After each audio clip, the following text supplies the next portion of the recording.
Howdy, gang. Welcome back to Skyward Guy.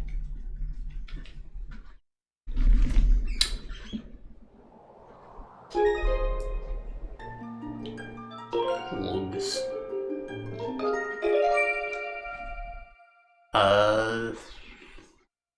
We're about to go into the Earth Temple.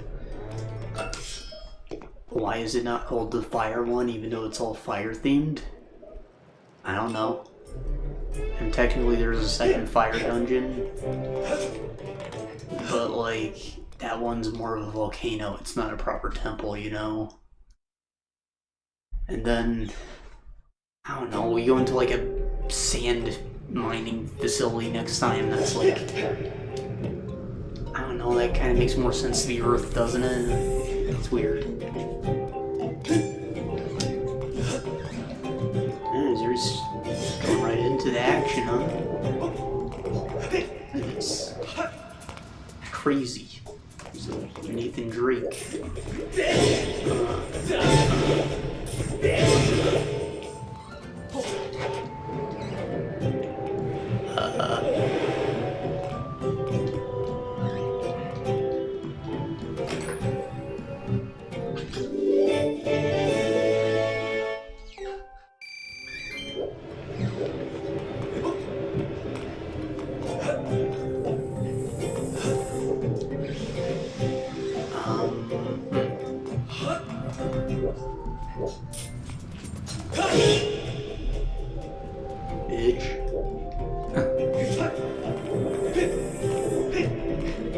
Going straight seems too obvious, so to decide that first.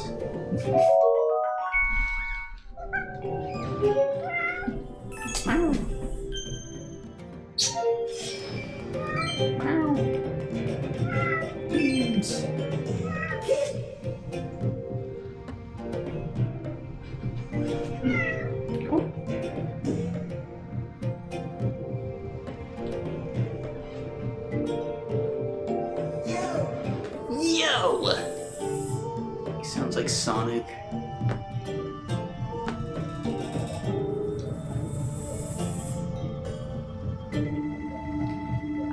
With the bloom being so crazy in this area, you can barely read the red text.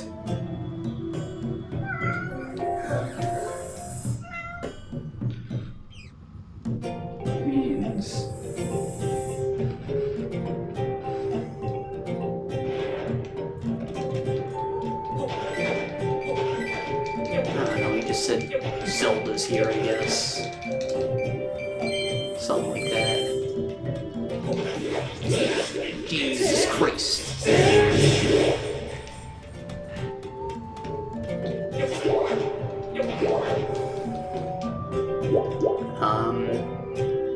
And it's been like slightly over a week. We're like in midweek right now.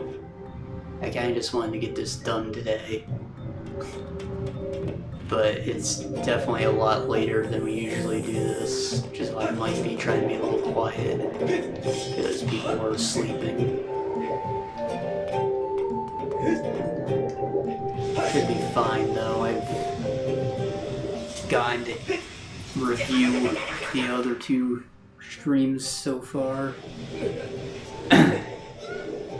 It's all going good there. I also noticed that we haven't been dropping our connection so much anymore. That's great.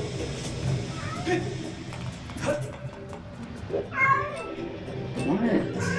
Do you want out? There's nothing out here to do this.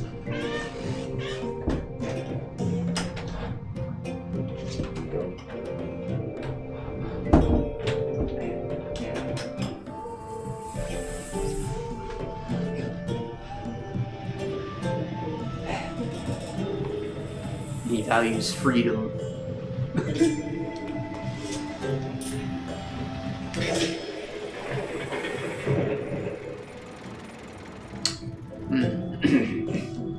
I'm pretty sure we get the bow here. And if If not, then the Scarab might be able to sever that rope. I doubt it, though.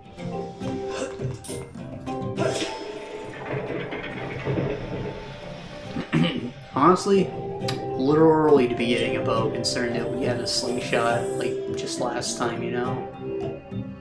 You know, it's a pretty important tool. Still, I feel like it should just be the bomb bag or something. But we will see. The Scarab will probably do it.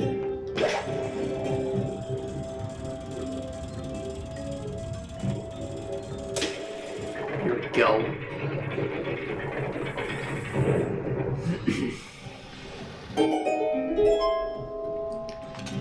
Oh, Boba Fett.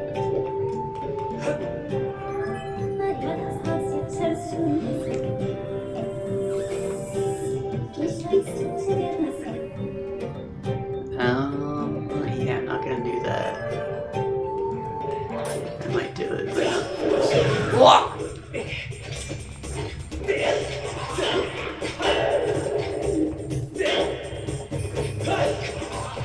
These guys, they're like, hey, eat my ass, boy. Tongue out like this, boy.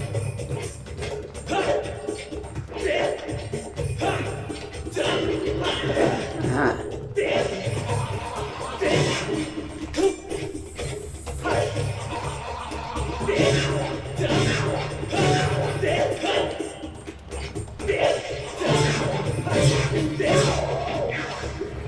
Ah. No loot then? That's all, folks.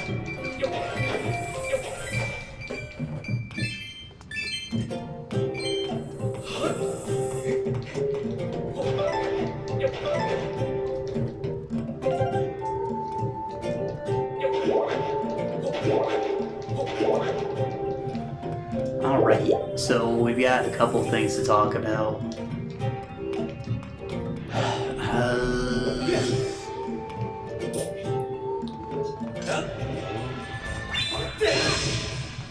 No, guess my range ain't big enough for that. What can I do? Can't make it over there. Oh, I can blow that up, I guess.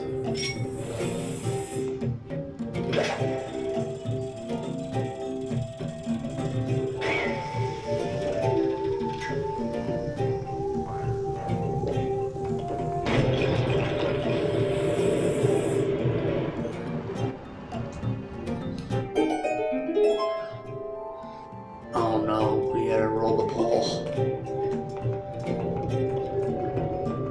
Oh, never mind. I thought you had balance or something. No, you do. Shit.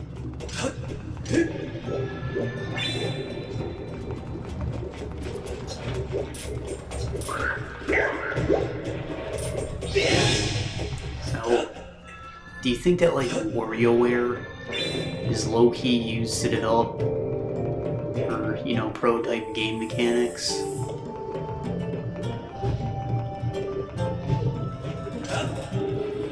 I think it is. That's what I would do.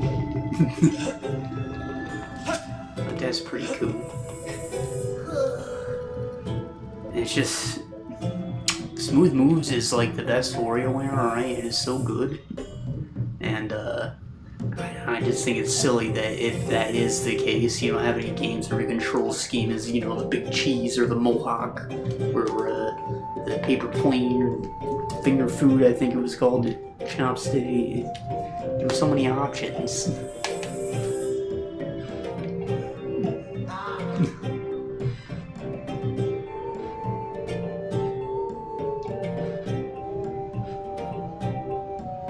The new one looks pretty great, though. And it has motion controls again, so of course it gets silly. And I want to try it. I didn't think Get It Together looked very good, but you know.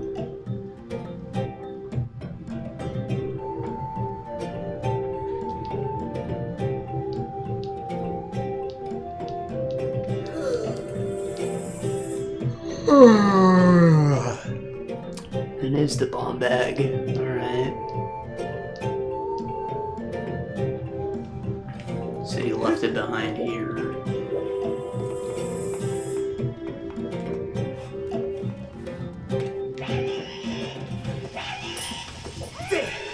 Bitch. Shit. Oh, fuck. Oh.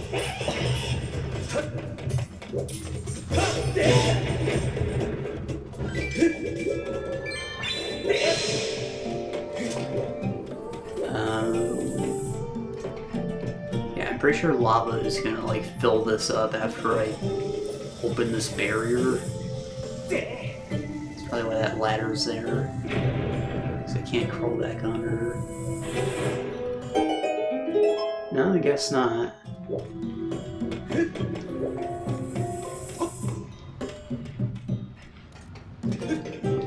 What was I...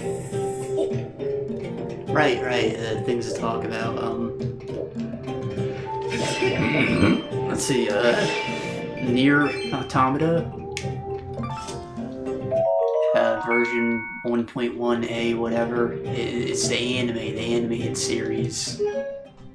I wasn't like super hyped for it. Like, I thought the art style looked a little weird. I don't know what it is about it. Maybe the character's lips or something. Now everybody's so white. But I don't know. I'm not like the biggest fan of the artwork. Though it's fine in motion. And it was inoffensive. But you know, Yoko Taro's a weirdo. And he's known for hiding, like, actually important lore information and obscure things like side mangas and weird screenplays and audio dramas, whatever the hell else he writes. He just, you know, so I thought that there might be something like important hidden in here, and I'm not sure yet. I mean, it seemed like there's definitely stuff that didn't happen in the game. It doesn't like 100% follow the story, but it also only goes through like playthrough 1. It focuses a bit more on 9S, so like I guess it combines 1 and 2, but like the disc 2 content, as it were, after you've seen the credits twice, you don't get into any of that.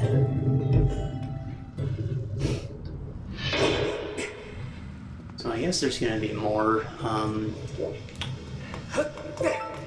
At the end of every episode, they do like this cute little puppet skit where they cover one of the various joke endings, which I thought were pretty great.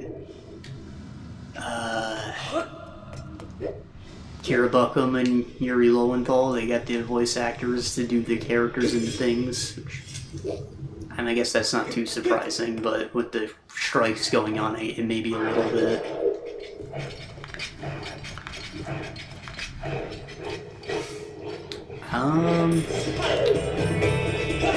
Yeah.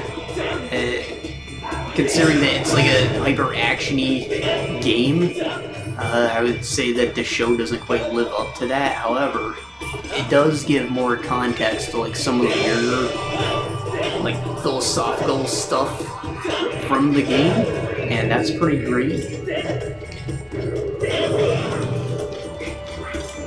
Like when you're on playthrough 2 and it does like the little cutscene that's like, you know, like cave paintings whenever you finish a boss off. You're like, what the fuck was that about? It, like, it makes more sense when they present it in the show.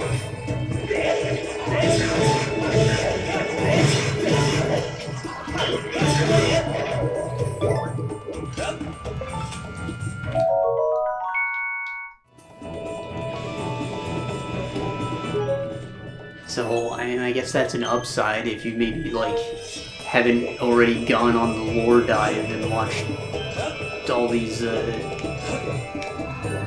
know, Nier channels, Clemson, Valkyrie Aurora, and whoever else. Maybe if you haven't done that yet, you could watch it and, like, try and figure stuff out a bit more yourself. But, like, I don't think that there's anything groundbreaking with the show, you know, and it's like it was pretty mid. I didn't necessarily need to see any of it animated, and like it obviously doesn't cover as much of the silly stuff as the game allowed.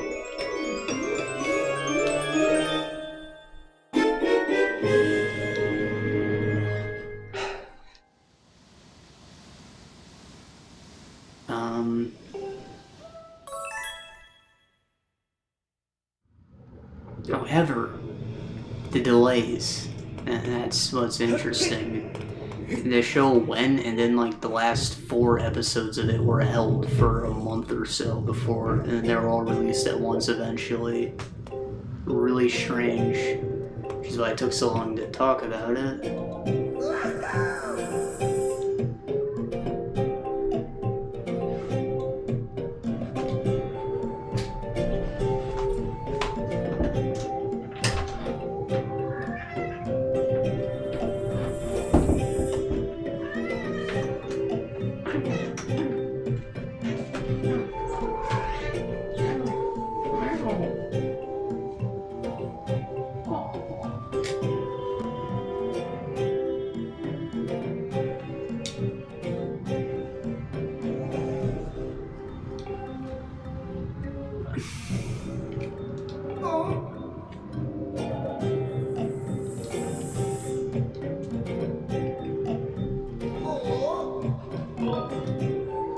How's your pet?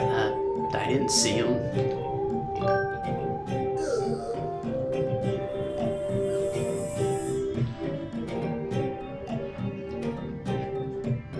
Oh wait, we did talk to another guy, the blue-haired one, who sounded like Sonic.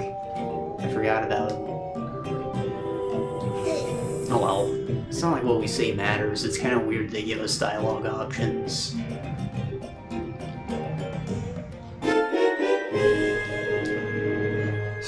Anyways, considering that the show had like delays towards the end, it could barely pump out 1 season, I'm concerned that they won't be able to get the second part out.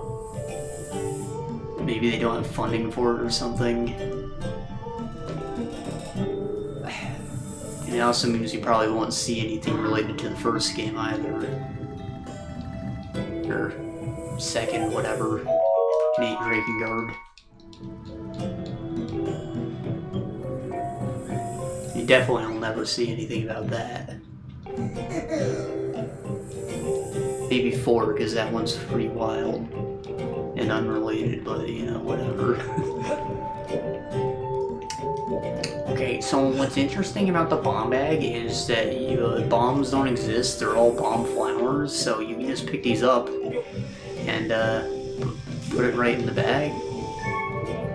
Shit. Do I need a different bomb bag? There's a...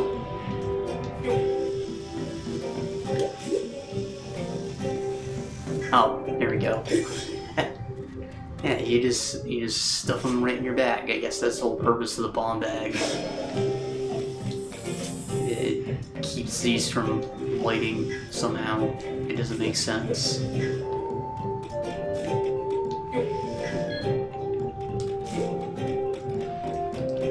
Just wrap it so tightly that no oxygen can reach the wick.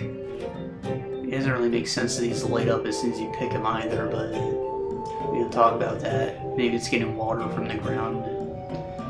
Keep it cold, or who knows.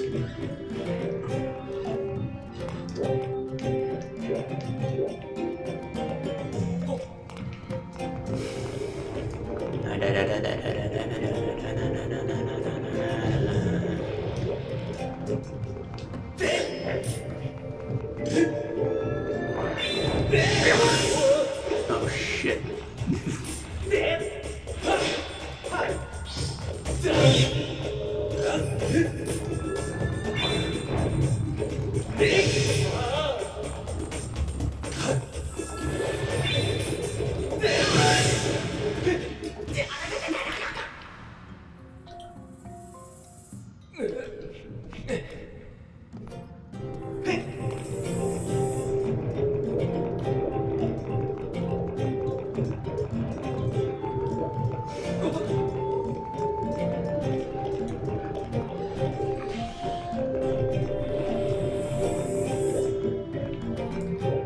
also thought the pacing was off.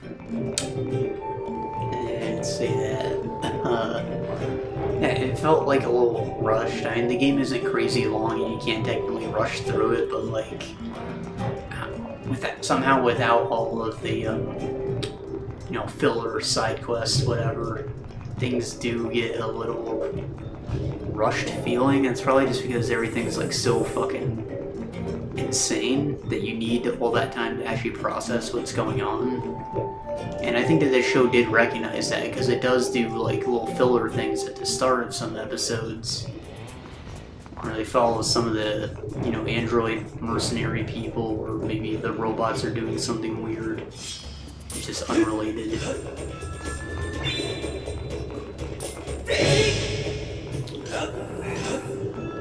It's actually my favorite episode of the show. Is just one of those side things.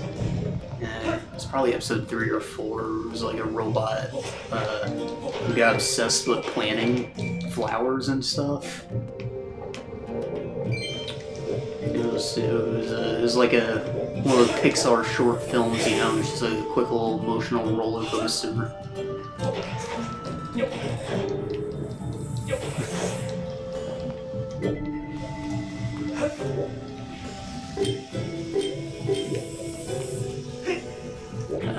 Probably need to toss this on that.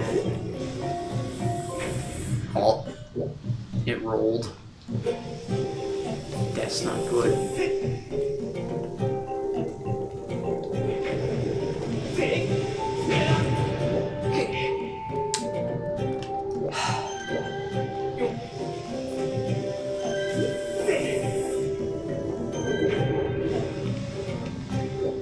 I might just have to place it.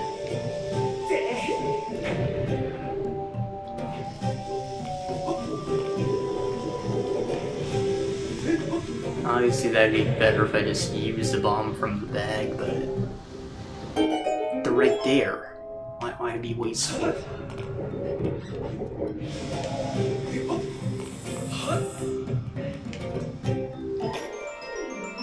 It's a map.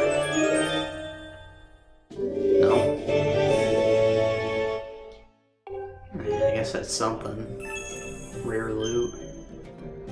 Yeah. So, how do I get to that menu?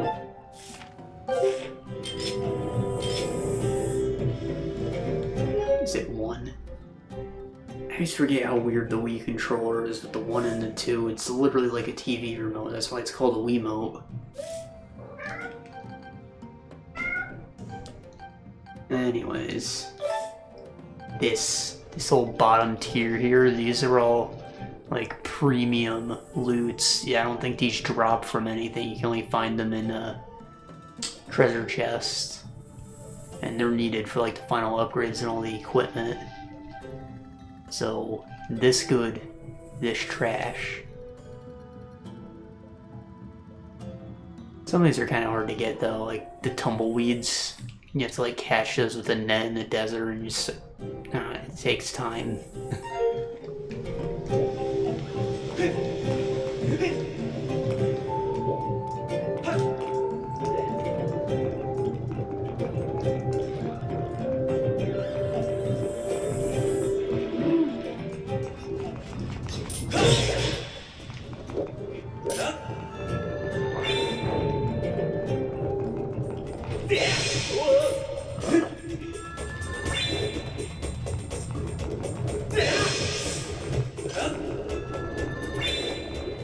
Probably better if I just threw a bomb at him.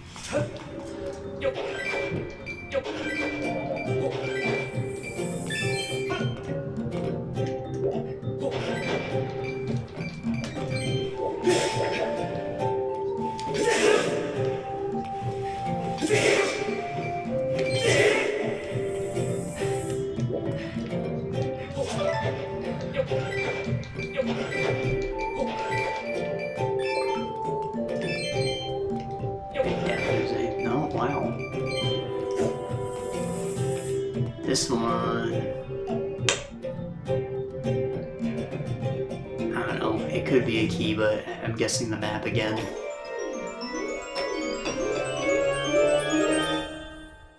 Oh, more fat loots, alright.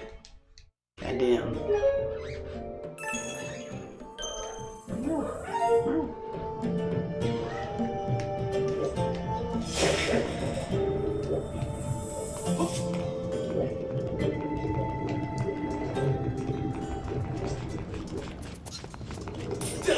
Alright. Push it.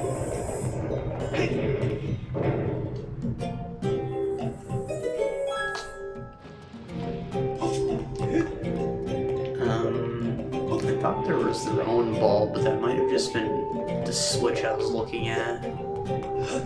Huh. Alright.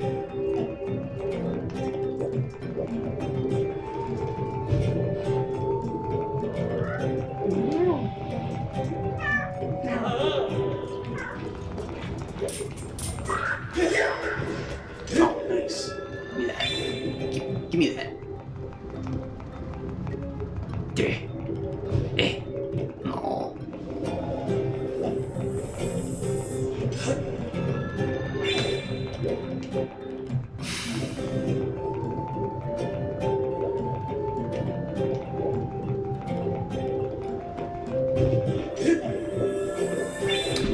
Oh. Something else.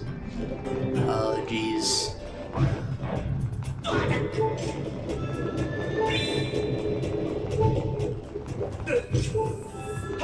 No. I have to come from somewhere else. There's no way I can make it through here. Unless I have to blow it up, maybe. No, looks like I can walk around here, maybe. No.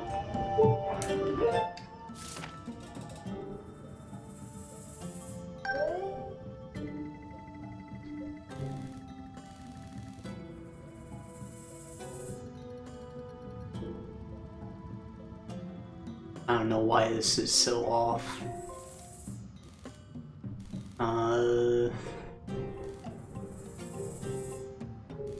Yeah, so there's a path coming from here, and I think there's a door right here, though it's not marked.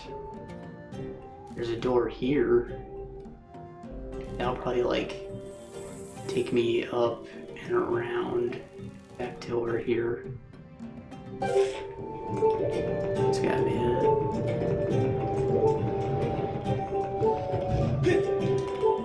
Oh shit, oh shit! Okay, drink that.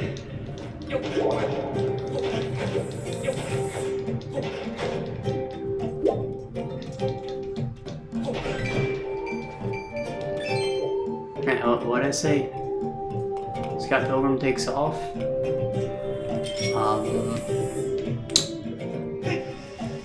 I have mixed opinions on it. I mean, it was, on one hand, it was pretty good. Like, it follows, like, you know, comic book rules, characters, and whatever. As the video. I'm so sorry, Beans. Get away from there. Hold on. Are you okay? Get off the chair, for the love of God.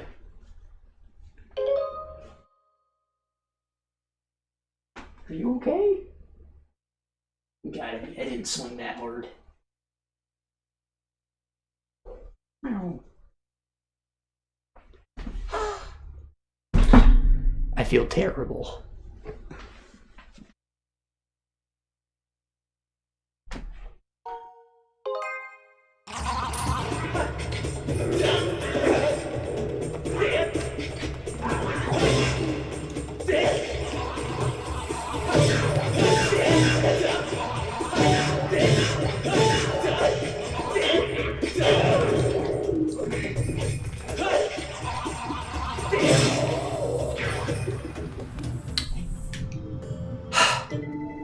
So yeah, and the art style looks like the video game. They do video gamey things, which, you know, the movie did as well. The movie's probably the most popular part of it, even though it's like not a good movie. I mean, it's alright, but it's like a bad adaptation, you know.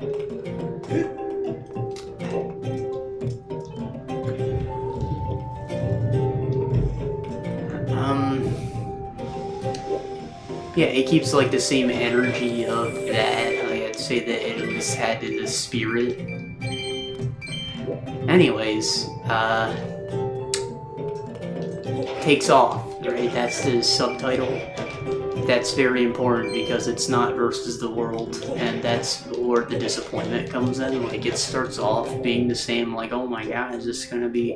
Am I gonna see the full comic story that I never read? And then, by like episode 2 or whatever, it diverges into its own original story.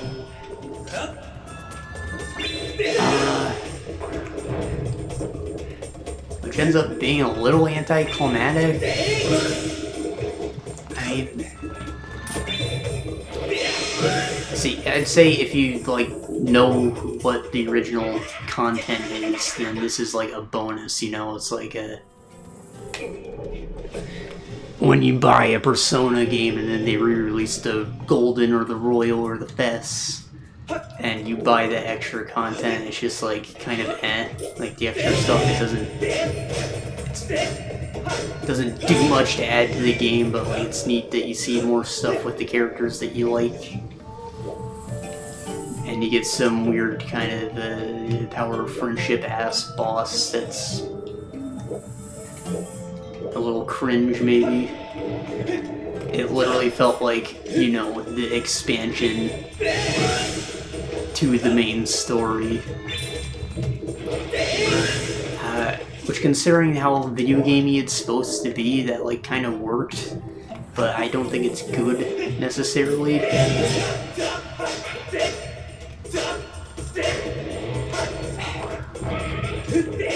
It's kind of like going from Teen Titans to Teen Titans Go. Minus the part where it becomes a kid's show, but,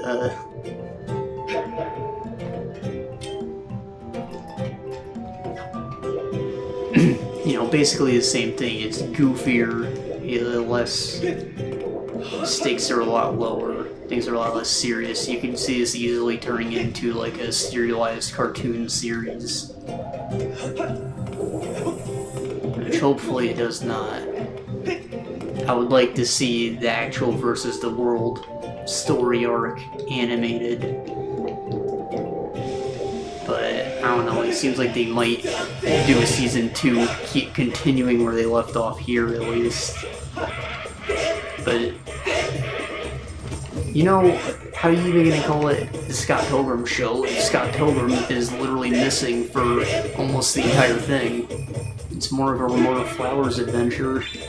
Which I guess is neat to see, but again, like, the Evil Exes don't really got beef with her. I mean, they kinda do, but, you know, they don't want to fight her.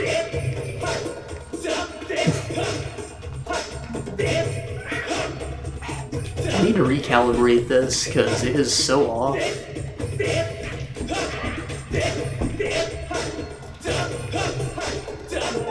Hold on. Putting it downstairs.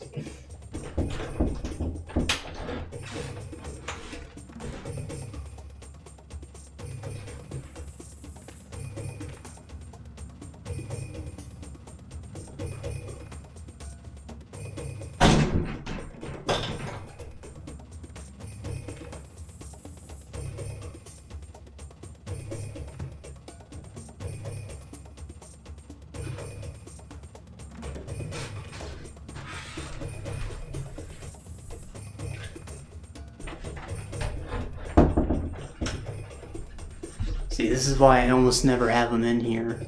I know he's adorable and all, but, you know, he just can't sit the fuck still. He's gotta get on everything, he's gotta be in your face, and then you accidentally smack him in the face, and then he constantly wants out, and then he wants back in, and I can't.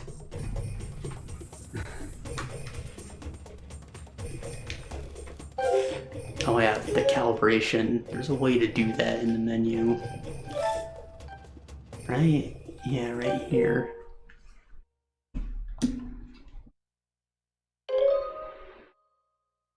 Yeah, like my low attacks aren't working, and like pointing at the screen ain't always going either.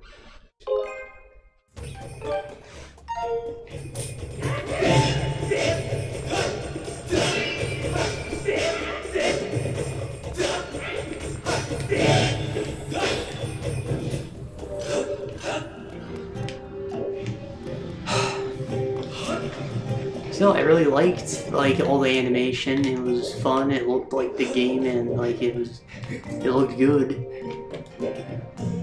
And people like they hit someone, and the person would just die and turn into like a pile of coins. And people will get money. Like that's a cute little effect, kind of like how in Aqua Teen Hunger Force they just throw stuff and they don't want to keep drawing it because it's no longer relevant. So they just like throw in a little stock explosion and delete it.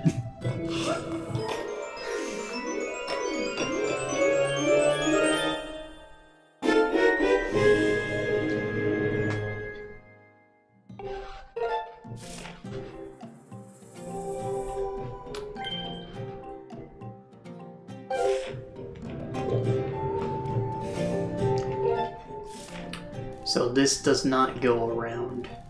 All I got was a map, which is kind of useless. Apparently there's a way here? Can I, like, bomb this wall, maybe? There is an X on it, like, it's a hint.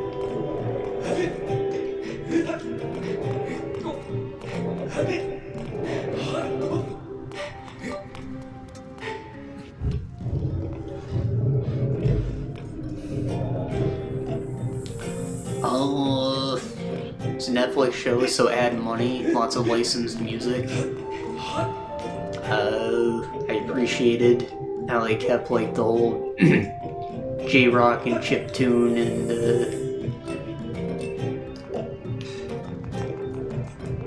you know, whatever, the soundtrack were all bangers. They even had the Whatever song.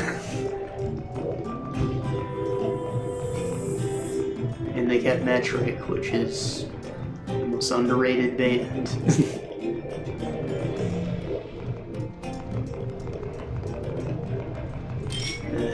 You know, from the movie. They did a lot of songs for the movie.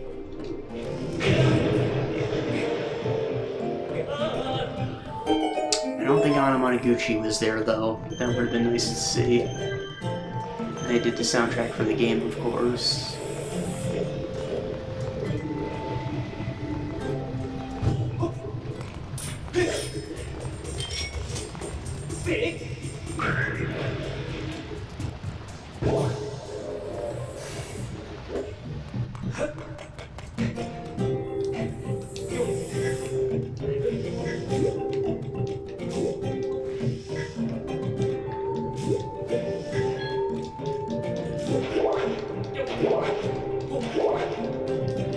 Also, for the longest time, the game was like landlocked on PS3 and Xbox Arcade, and I think just a year ago, maybe even this year, not fairly recently, it got ported to PC, so thank God for that. I think it's just a beat 'em up, but it's supposed to be a great one. And again, the soundtrack, banger.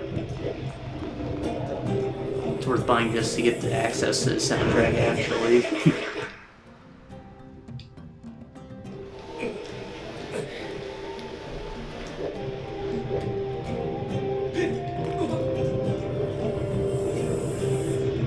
I'm sure it's on the PlayStation stores too, but like it being on PC makes it future-proof, basically.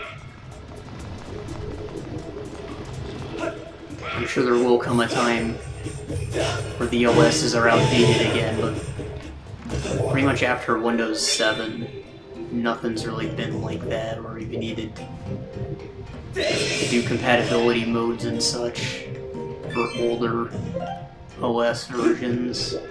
They've all been about the same internally since then.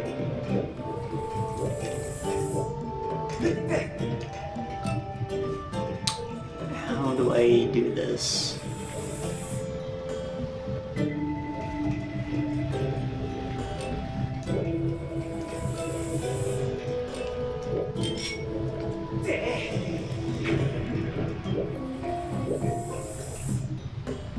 Can I maybe, like, shut this off?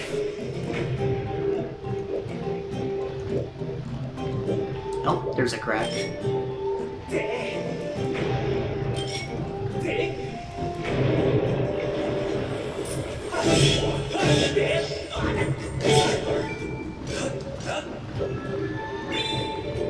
Oh, I need it.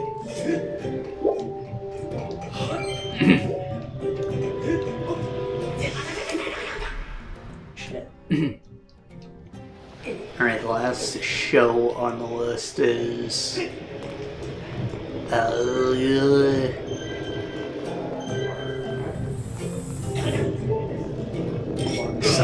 Whoa! Did I just die?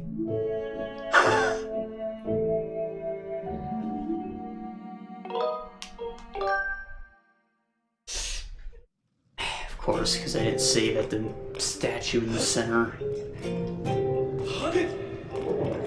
My progress should have still been saved. I don't think it's that cruel, but...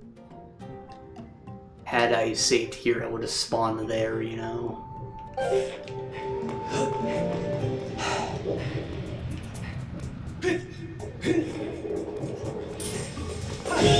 What was I saying? My love story with Yamada-kun at level 999. This is a gamer show. And that's what it's supposed to be, and that's what I had to watch. Because I liked being misrepresented. And it's almost always a trap. Occasionally you get like fun gifts, fun bits out of these things. But then you find out that the author is terribly racist or whatever, and that's not the case here. That was a different show, but you know what I mean.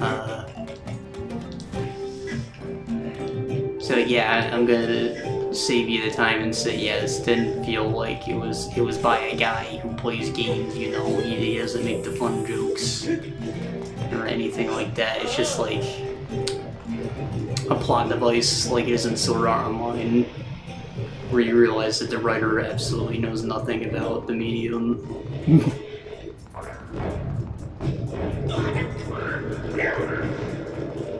And it's maybe not so aggressive, but they spend most of their time IRL, which is like the least gamer thing I've ever seen in my life. And again, another anticlimactic show, like, nothing really happens at the end. They're just kind of like, yeah, I think I do like you. The whole time he's like, nah, I'm just a prick. I don't like anybody. But like, that's where it ends. They're just like, yeah, okay.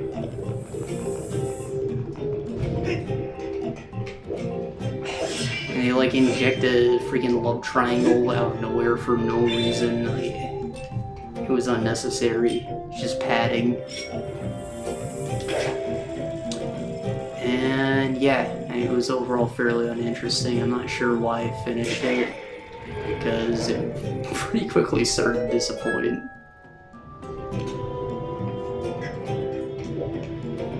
There's just like nothing going on. Girl's bad at game, they barely play it. Guy's kind of boring.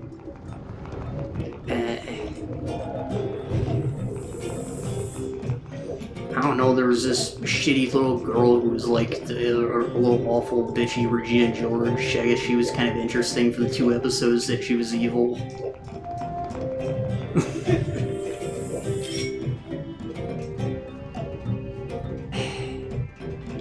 I have to like fly this into the other side to open it up?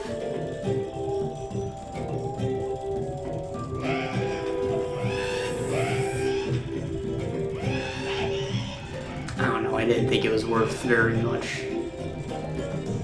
It also felt like it ended pretty abruptly. Like, aside from it being anticlimactic, nothing really happened. It felt like they were building up to something more, and it just didn't. Especially on the game side, there's like, you know, what do you even do?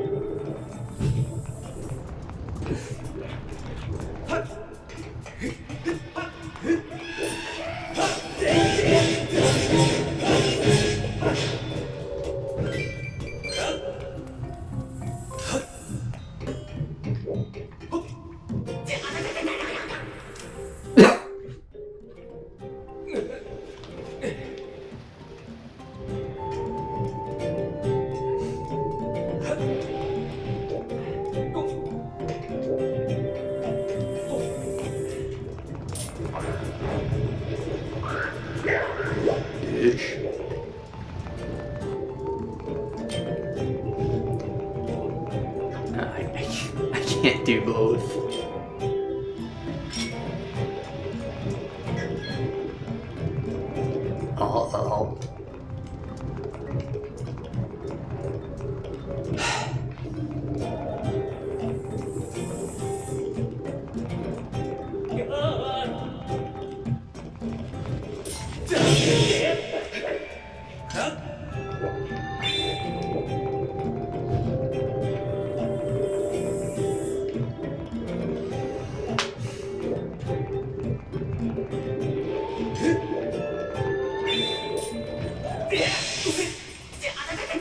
I didn't jump off. I must have unbalanced, actually. Did it put me all the way back at the last ground I was on? God damn it.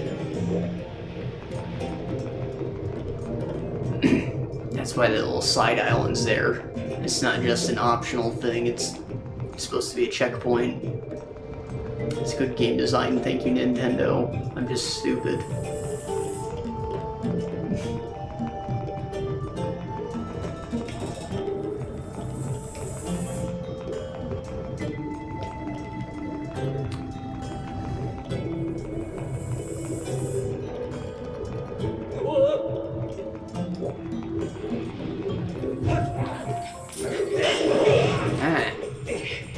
I have to re-equip my shield.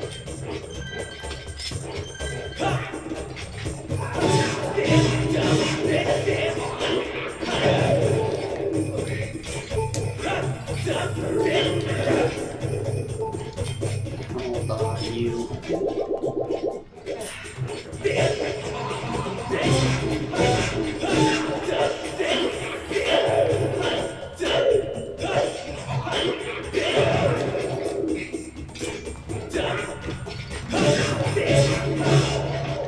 Jesus.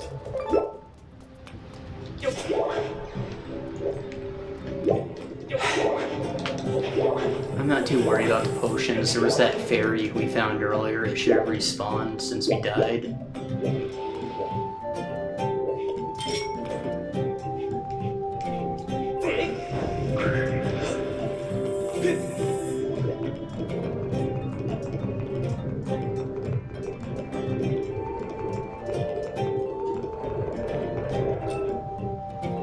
Yeah, I didn't open the chest, did I?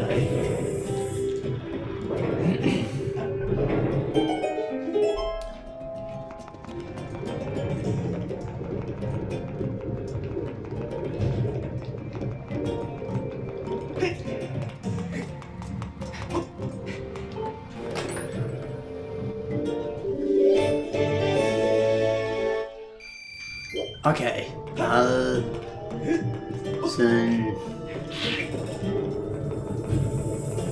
game. I have one game to talk about. I guess I can do two.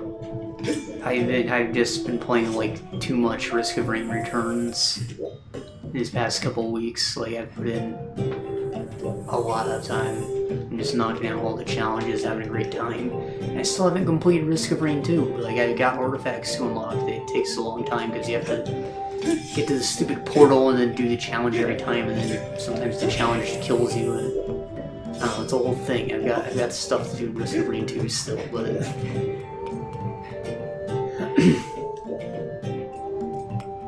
Returns. It exists, and it is fun. I can't get to the ferry. And if I go into a different room.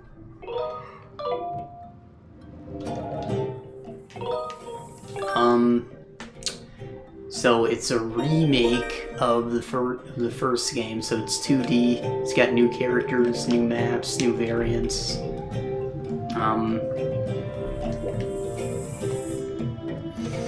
New items, of course. It's just like a lot of stuff that they probably came up with when they were making 2 that just worked better in 2D or didn't really work in 3D, you know? Like, that's actually how why they made 2 3D. They wanted just 3D characters at first, but they were like, God, all this just like works better in a 3D game, we should do that, and you know, it gave birth to that and it made it like probably a better game. But, you know, because the perspective and the gameplay alone, they both have very different feels, and they both have the right to exist together. Like, I can see someone just having them both installed and playing them back to back, and like not feeling the difference. It's just collecting all the items and doing the crazy combos is always satisfying, and it's just always a fun time.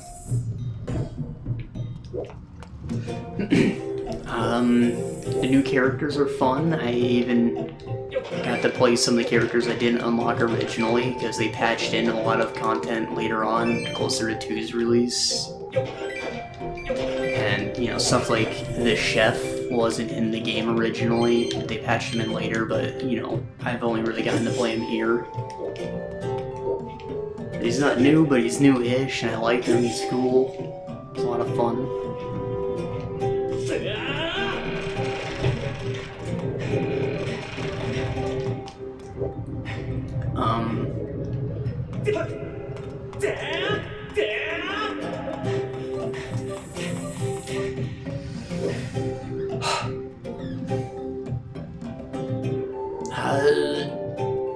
Providence has like a new extra phase to him where he returns.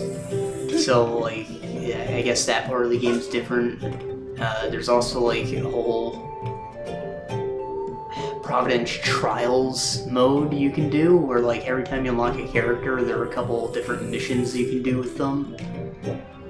And they're actually pretty fun. They can be like break the targets, or a little speed race where you get these items and you have to use special abilities, or well, you can unlock abilities through doing challenges. You can also just do the trial and then you get to keep the ability that the trial is based around. That's pretty cool.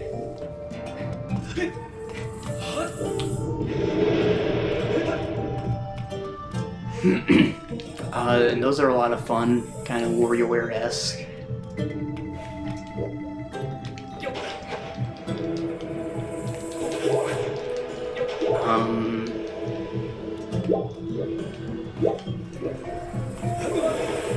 WarioWare-esque in that they have like, you know, they're like mini games. They have their own mechanics and they just reuse stuff from the main game, like breaking the targets, or maybe they limit your health regen, so you have to like look for things as you explore a level in a kind of more adventure gamey format.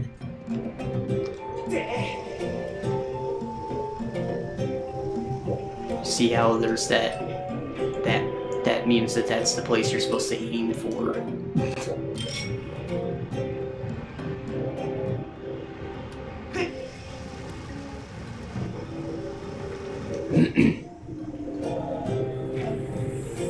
No. You're not timing it right.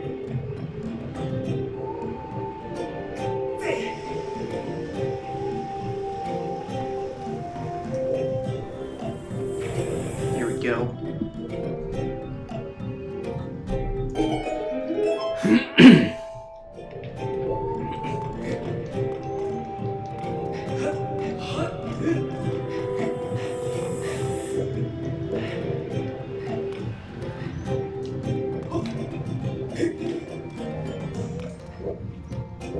So yeah, those are a lot of fun, and once you do all of them, you unlock like a bonus trial of Providence or whatever, where you get to fight an enhanced version of the final boss, for those of you looking for an extra challenge, in addition to the new phase they added to the main game.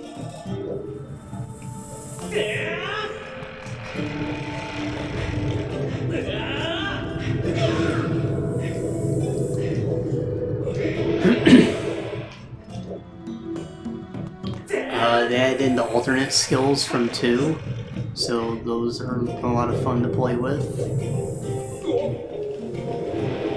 And those are all associated with the trials, as you may have put together from what I was talking about.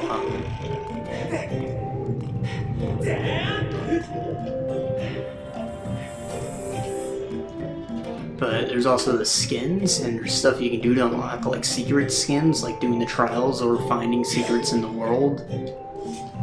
And those aren't necessarily tied to achievements like everything else, so like they're really secret. You feel kind of cool when you go into multiplayer and you got like the pink miner, which is a secret skin. The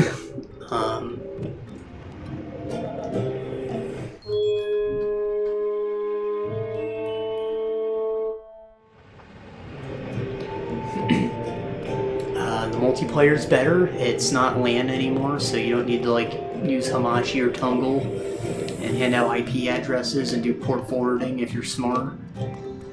You know, they use the Steamworks or whatever. There's an actual matchmaking lobby thing.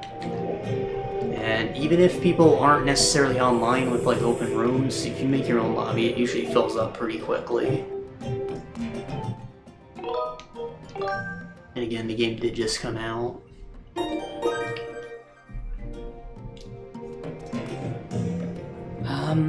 I feel like the balancing's off.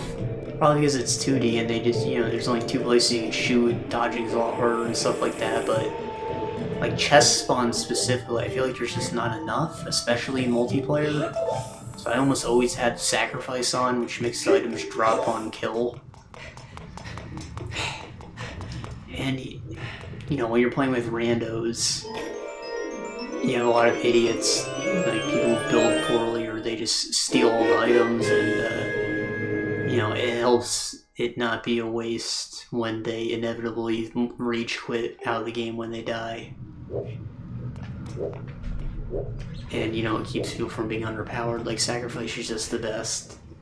But I wish that I didn't have to use it. Like chest spawn should be more. Ooh.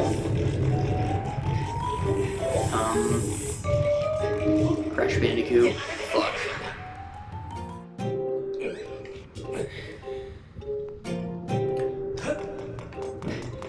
I always hated that part in Crash. You can't see where the fuck you're going. Uncharted does this too. It's awful. It's just a Naughty Dog thing. It's the worst. I'm dead.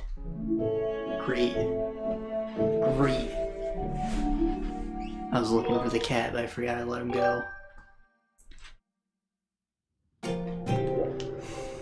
Oh, hey. Ooh.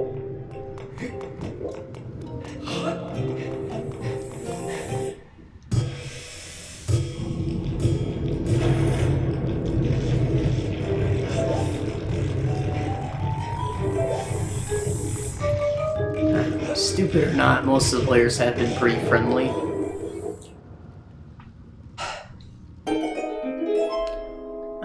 There's rule voting for like artifacts and stuff and difficulty, which is good. You can also like do additional tweaks like health and damage for custom things. Apparently there's a setting that lets like you can force item sharing, which really fucking sucks when you like buy an item and you can't pick it up because you have too many.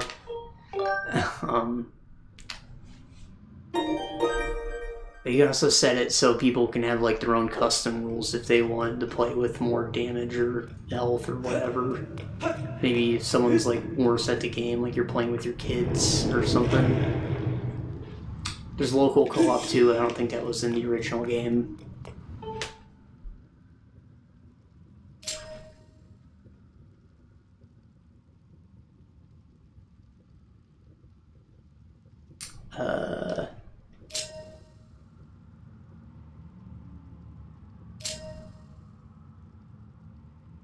No. Need the center to be expose.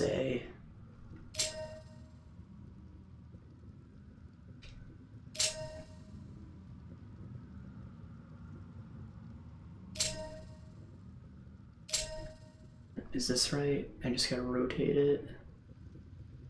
No. I need it the other side. There we go.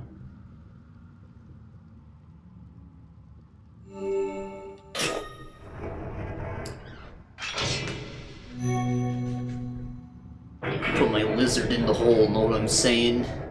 My snake in the drain.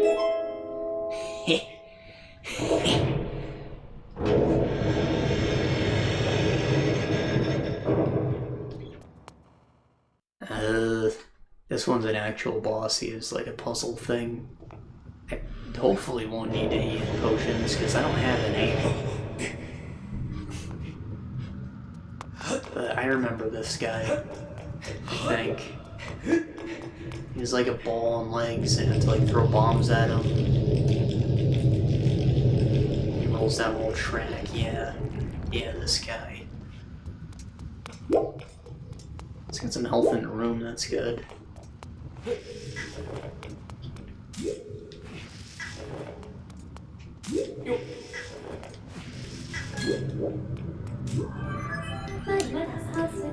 So yeah, and it's basically just the first game, but better, and having played them both like more closely, I think that the second game's probably still better and more casual, but they both deserve to exist, and I'm having a great time. That's not the thing that was on the list though, I just thought I should talk about that.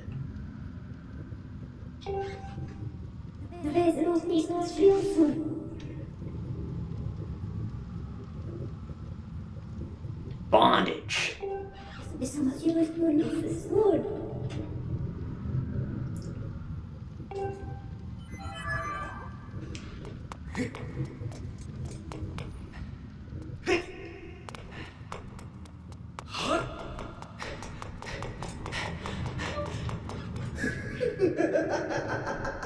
Tee hee hee.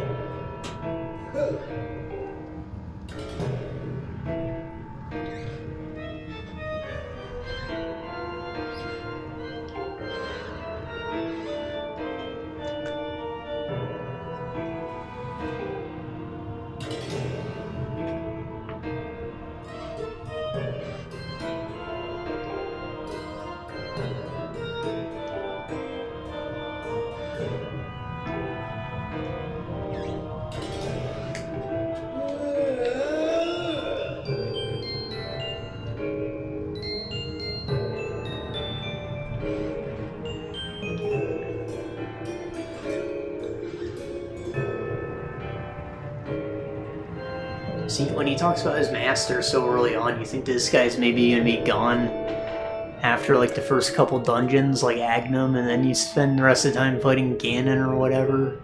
But that doesn't happen. You do fight his master, but it's like a last minute thing. He kind of comes out of nowhere.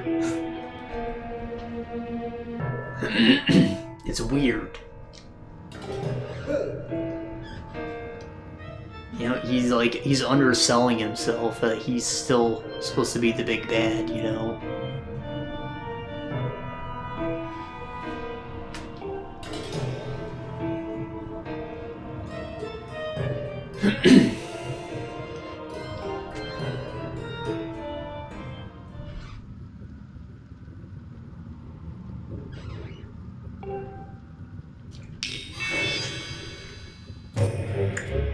Presenting the Switch game.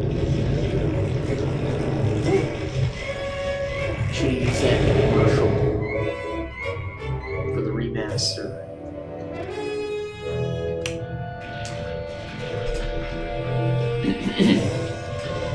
I was wondering how I was going to get on the other side of him so he could roll down the hill without crushing me. I guess that answers that. Can't hurt him right now, but now that he's so soft, well, he can. And he crashes to the end, I guess, or... I don't know. Ah, shit. He has an eyeball, because of course he does. Every Zelda monster does. The eye of evil, the all-seeing eye. Whenever that's exposed, I can try and poke at it. Sometimes he only gets stunned when he swallows a bomb, but he can technically hit it whenever, once he's lost enough rocks. And it gives rocks off, no one's saying. And if he climbs up high enough, you have to hit him multiple times.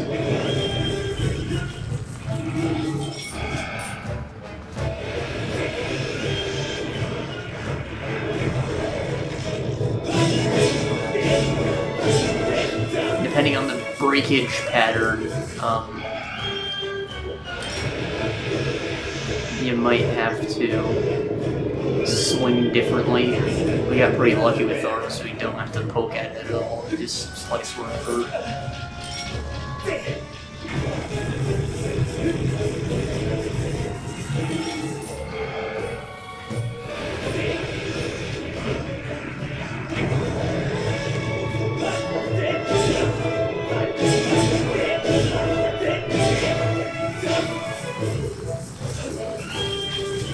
Normally there are 3 phases, but this guy obviously needs a little more work because I didn't get to hit him so quickly.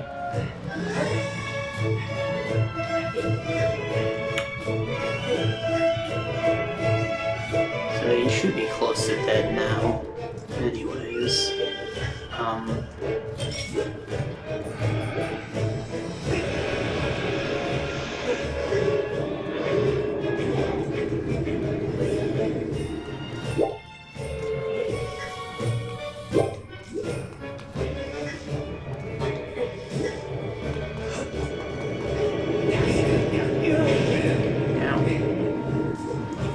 now what's cool about this guy is there's a boss rush mode you can do later for a shield that won't break, right? It's very useful, but because his weak spot's just as high, when you come back here you'll have a bow, right? So you can just shoot in the eye, you don't even have to do all this bombing bullshit.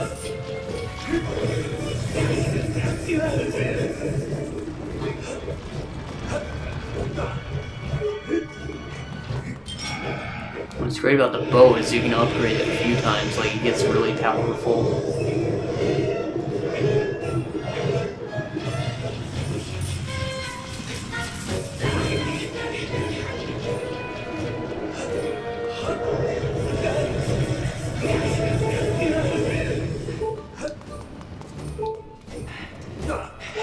This guy's a real stinker.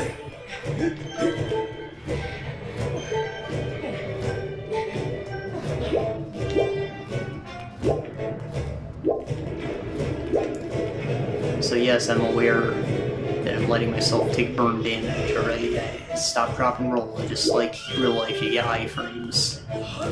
That's how you put out fires. Iframes. Just take less tick damage, and eventually it goes out on its own. I know how it works.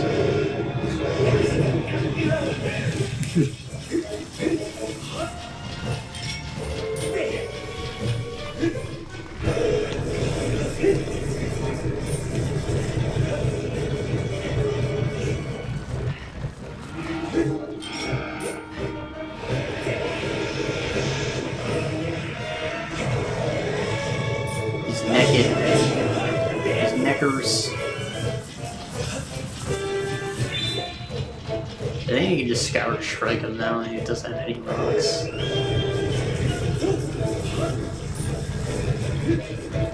No, it's probably easier to just do this. It's available.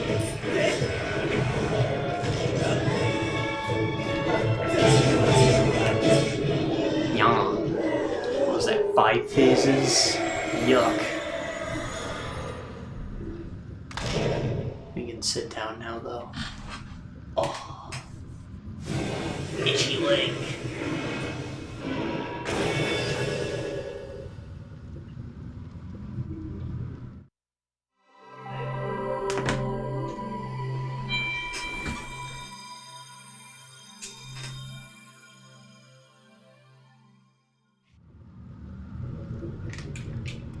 Ooh, hard.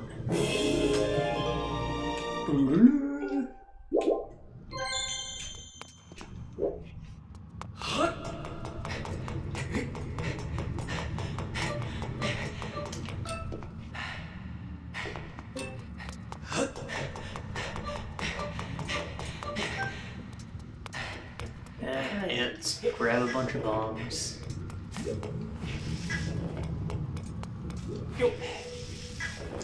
They respawn infinitely. Why does it take so long for them to respawn? It just makes this a little more tedious. Like, It takes longer for me to walk to a different bomb, right? So it's better to just stay here, but I don't like that I'm waiting for it to grow back. Like, why isn't it just a little quicker? I get that it shouldn't grow back while the bomb is still in my hands. That makes sense. Oh shit.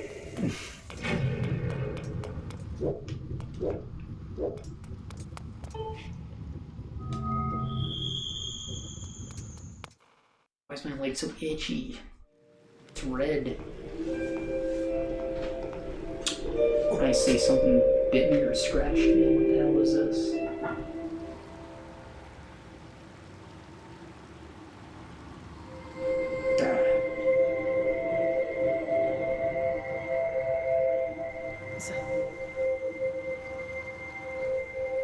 Hey, she's actually here. Ain't that wild? So early.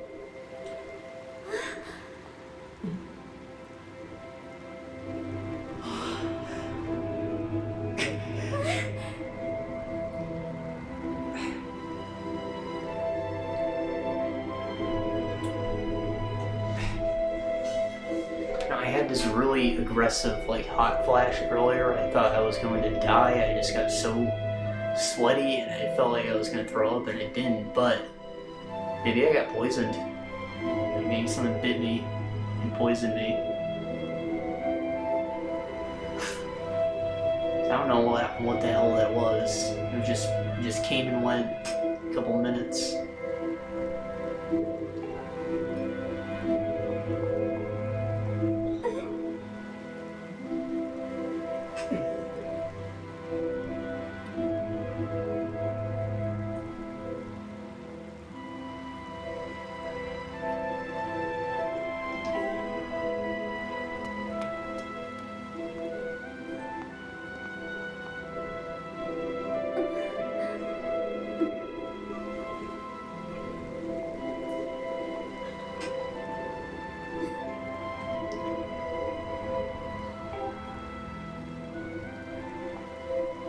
Actually, I had a mark on my neck yesterday too, like my whole neck was red. I got bit by something. I hope it's not a flea. Not a flea, a tick, I mean.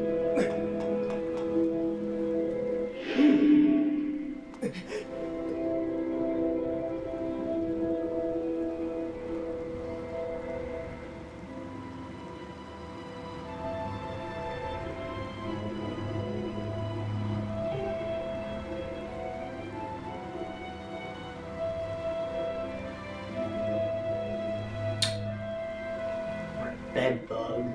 That could make some sense. I'll have to look up the symptoms of those.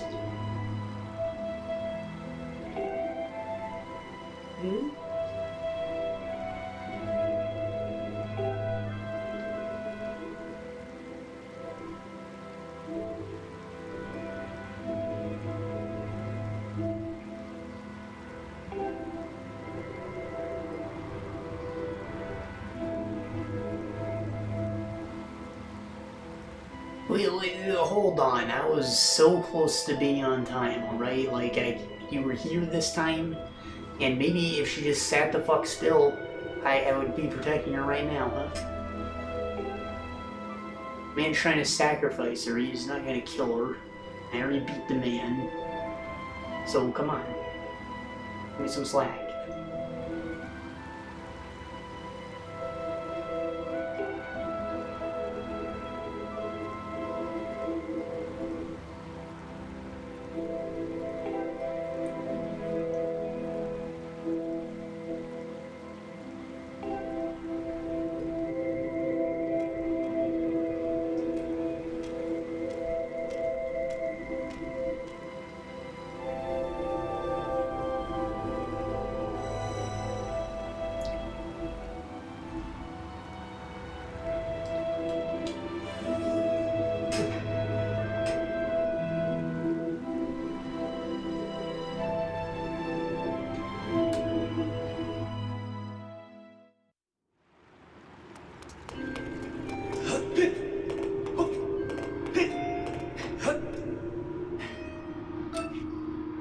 Look familiar?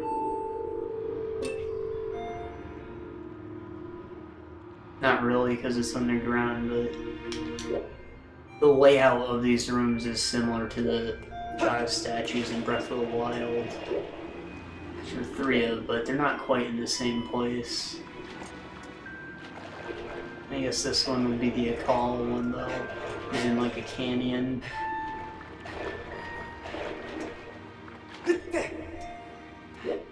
Obviously, the Lanayru one's gonna be way the fuck off. But that's okay, because the whole landscape changes multiple times.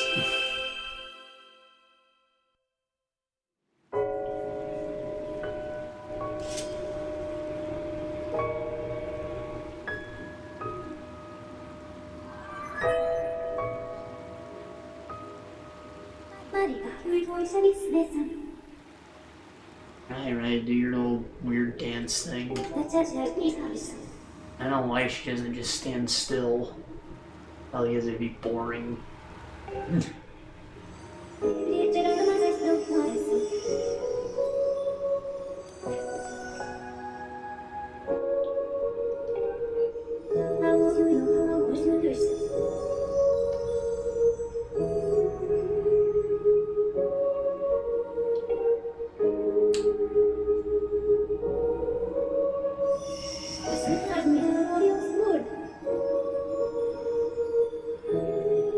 Okay, so obviously she's doing like ice skater stuff. Do you think that her design was intentionally made to be an ice skater because she was gonna do this? Or she did this because of the way she was designed?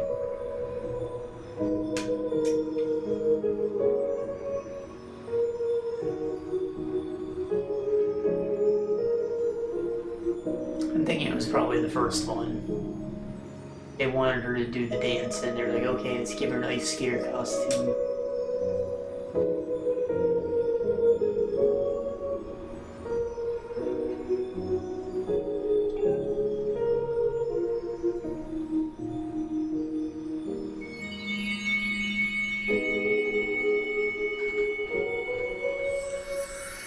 Yeah.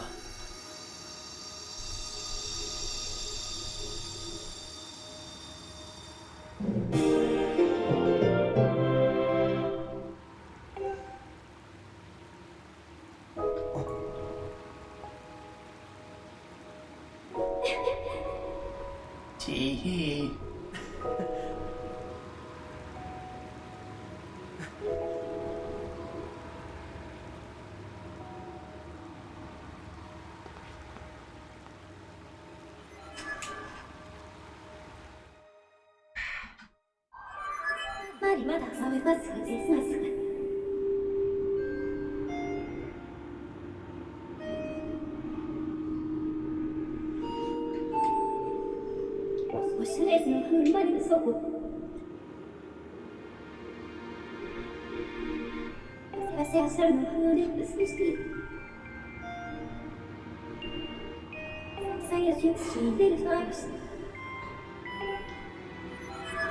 Alright, new region, probably a lot more side quests. How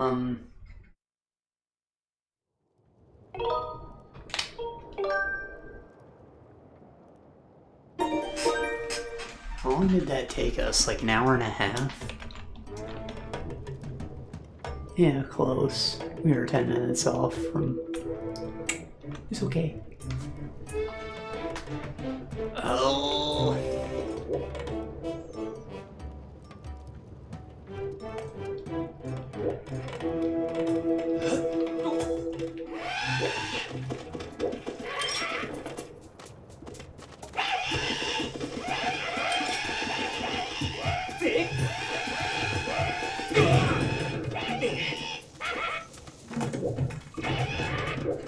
I think it explodes on contact if I targeted one properly. Oh well.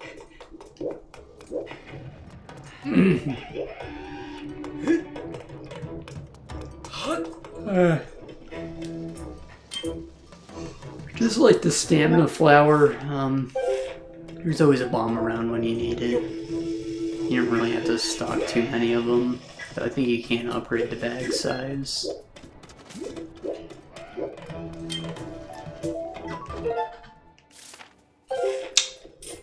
I'm looking for the net to my normal tools.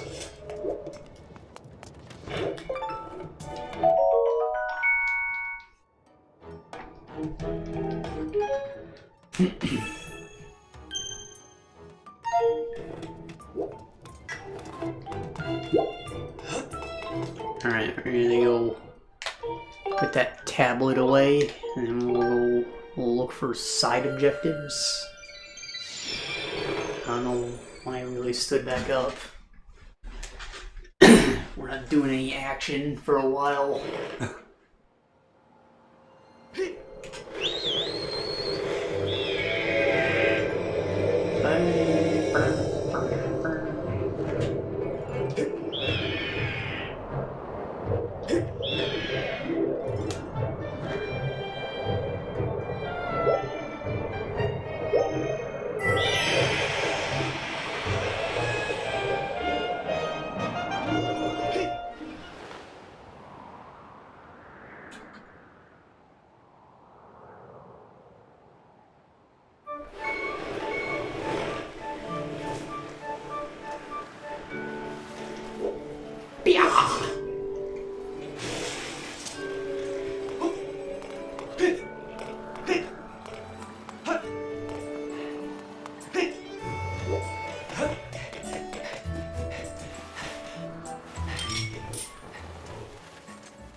Mantis.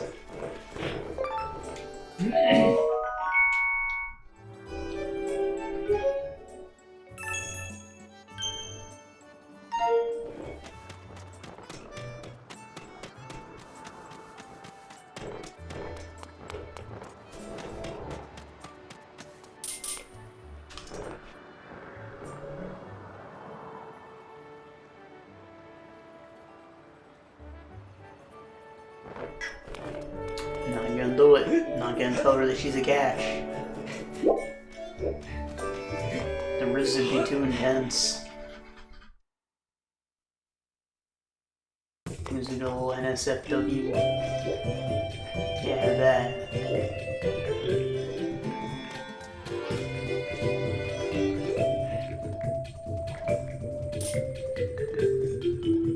What is that? A baby bomb bag?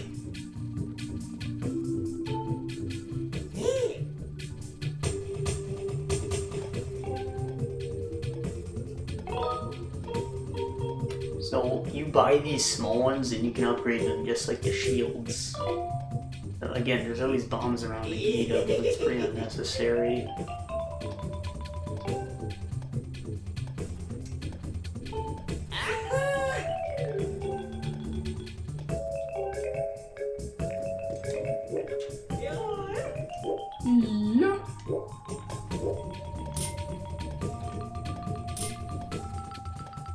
I feel like the third shield's supposed to be available as soon as I go into Lanayru.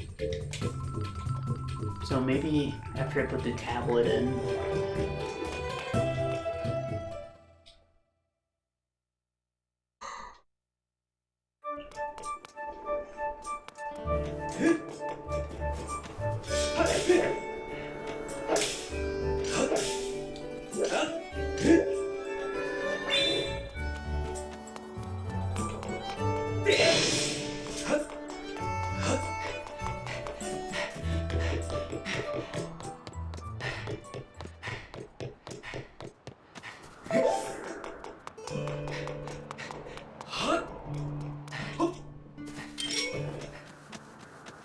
Yeah. Is it not that one? Yeah.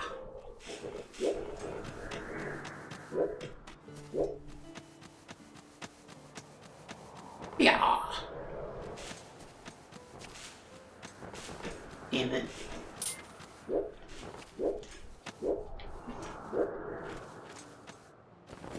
Yeah.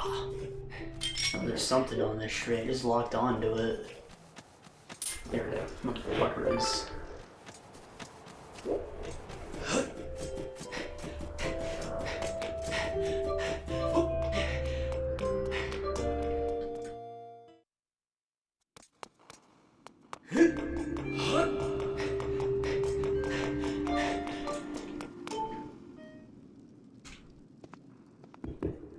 Three-piece chicken strip.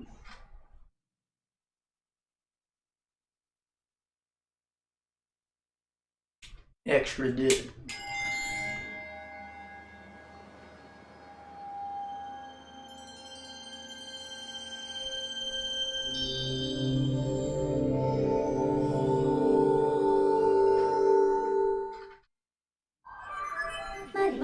Red, green, and yellow.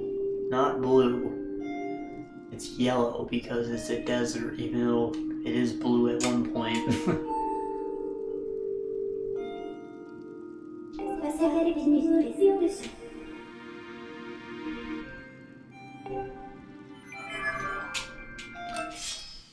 It's not gaming, though. It's only gamer if it's RGB.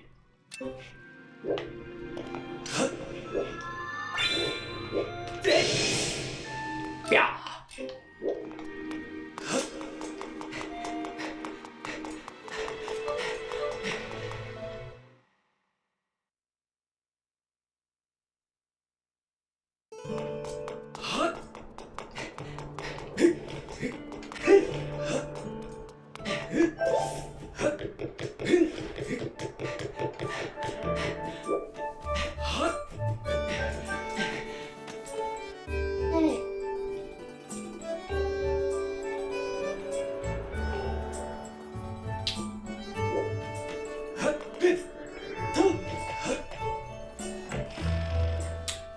For side quests now. There's also all the chests that should be open since we had the cubes.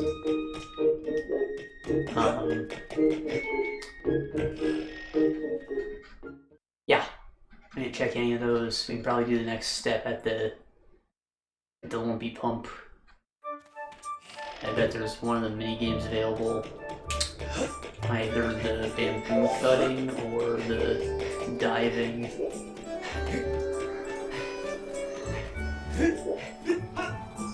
Which we were at last time when we were looking for the lost sister.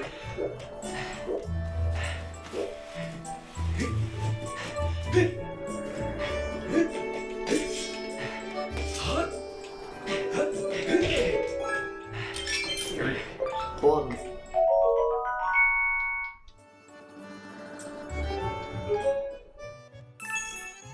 The stag beetle because it has the antlers like a deer on its pincers.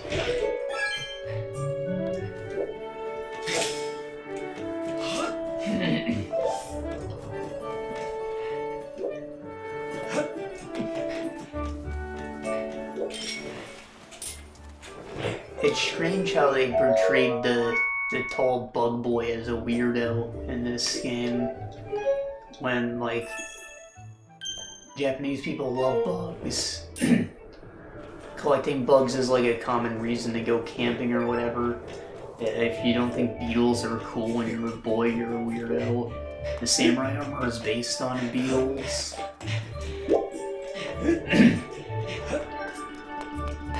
And it's like beetles specifically, but they like catching bugs in general. So it's strange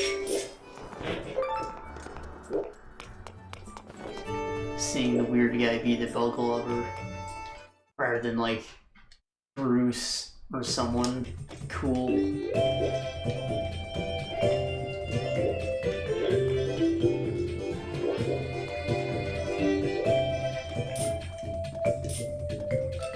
No, I guess not. I mean, I thought the pacing would have been pretty weird if it was available right away.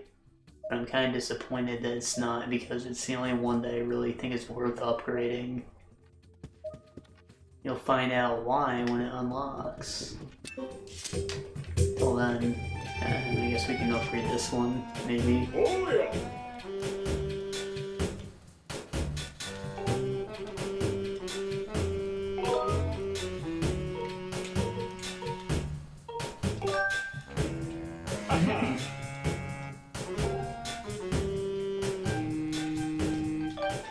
Tumbleweeds for this, ancient flowers, evil crystals. This is a rare material. These both come from the next area. I'll probably find all of them then.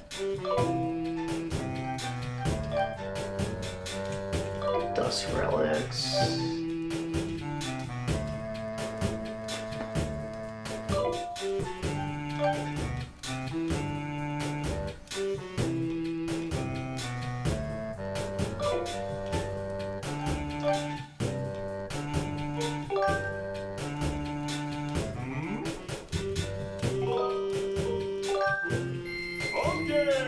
Okay.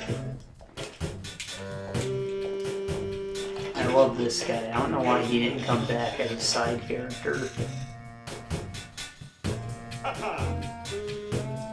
Maybe because he's a token.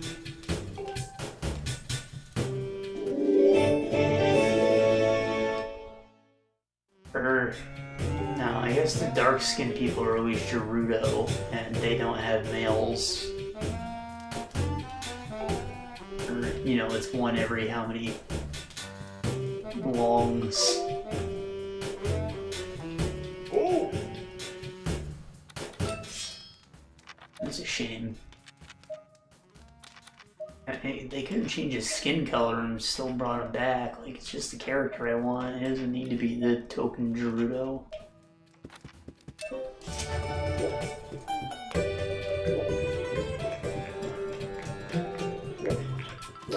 This is still cooking. Oh!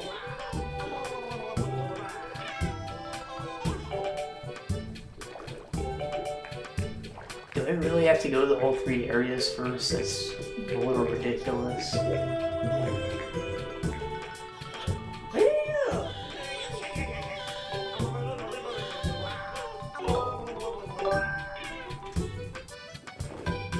We'll fill 1.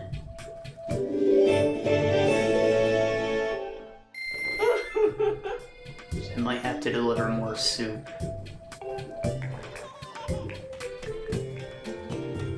Not sure about that. It turns into like a harp mini game later on, but I don't have the harp yet, so I obviously can't do that.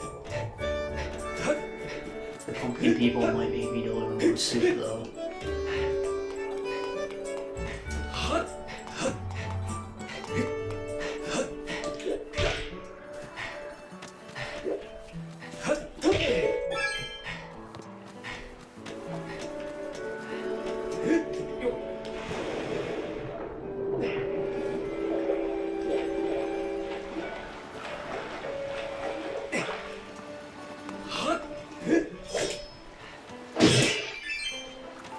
Hey!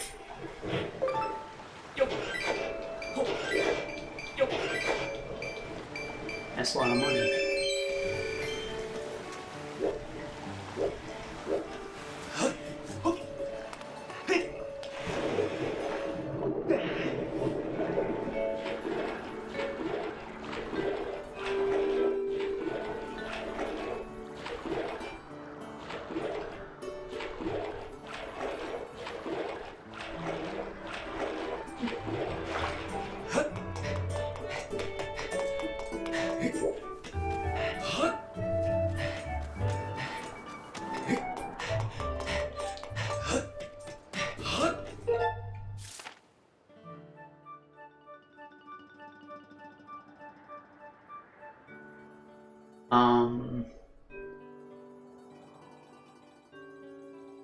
It's not in the bazaar, it's next to it.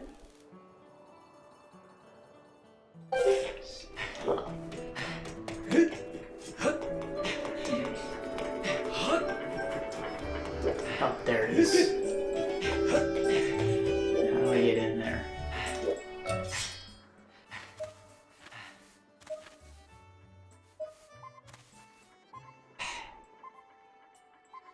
You have to swim under.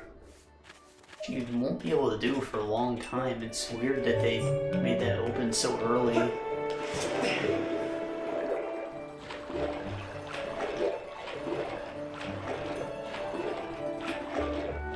There's this opening right over here, but again, you need to swim.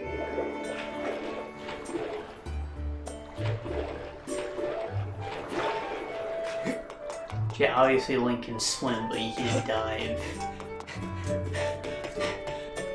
It's not real swimming, just floating.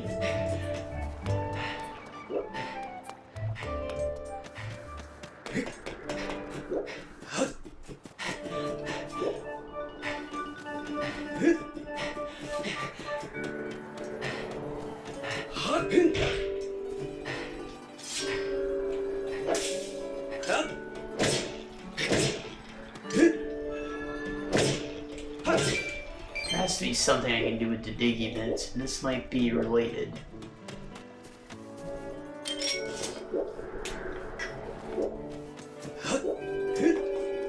What's the nearest house entrance?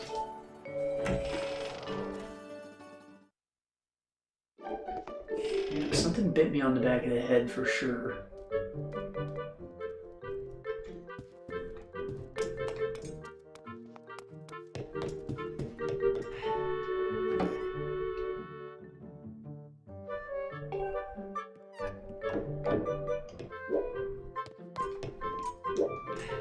I think this is the fortune teller's house.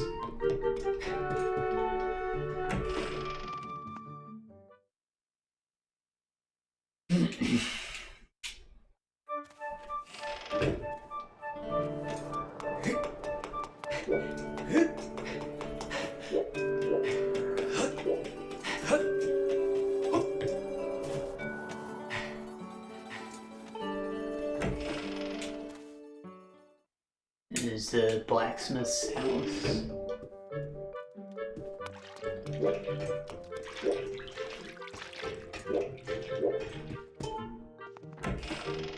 Nothing here.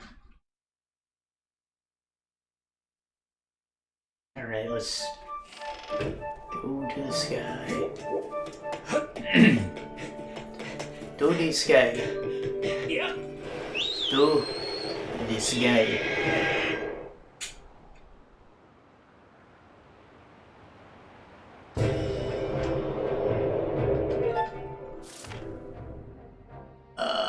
That's a lot of things.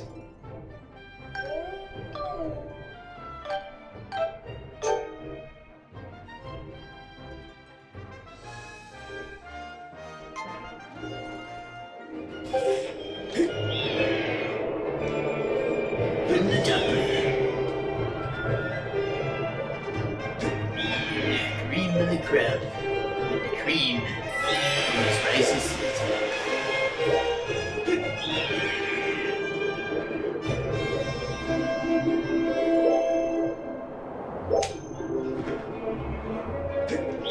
I think this is the bamboo game.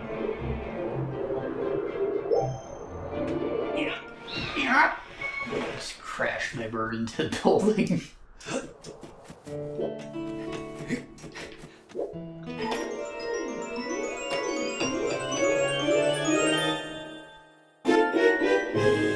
Holy cannoli.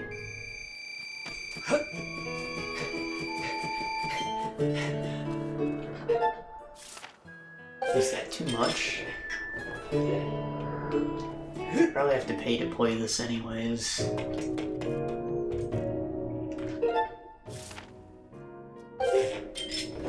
It's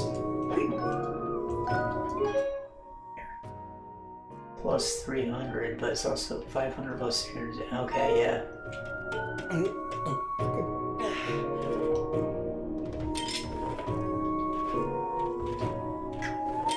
Did I just chug the health potion I just bought?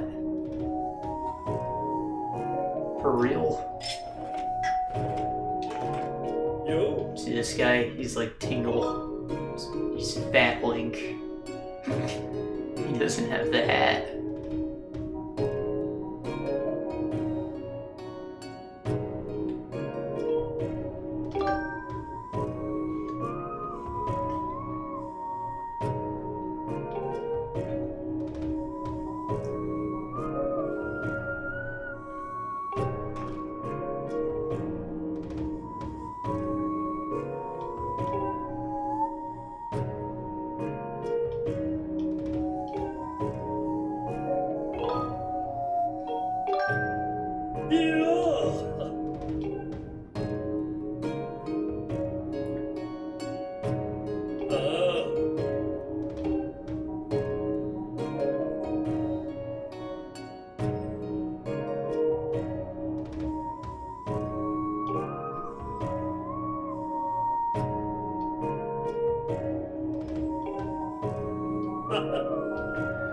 Okay, so this is like a test of speed and stability.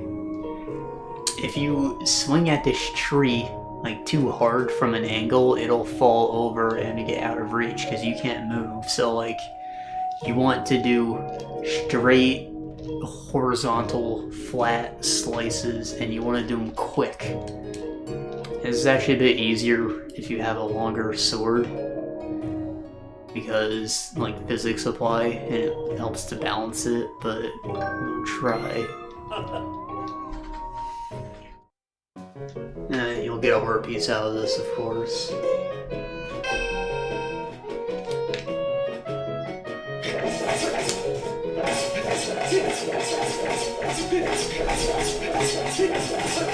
You see how I made too many from the same side? It offset it.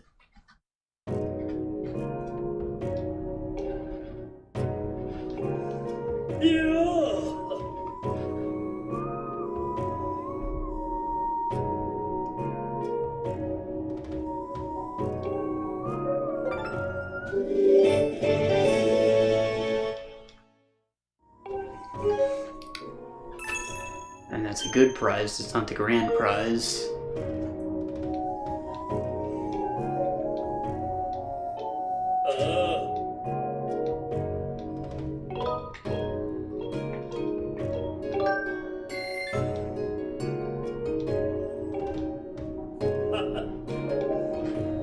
I think it's probably 30.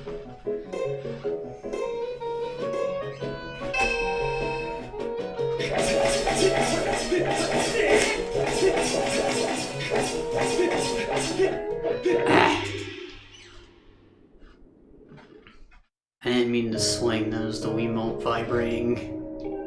Or the nunchuck.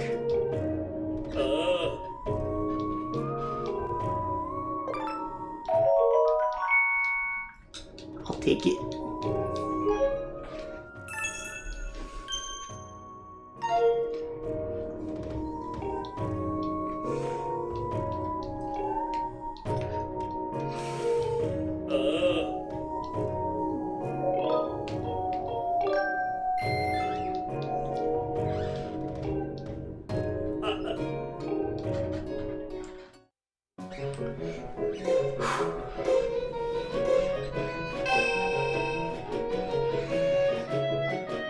Start at the base too, though I'm not sure if the short sword will reach.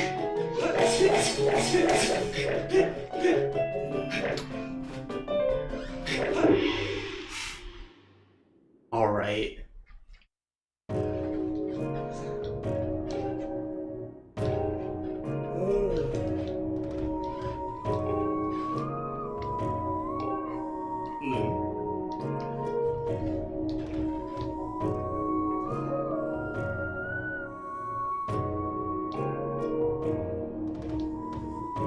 It tells you to come back when it's longer too.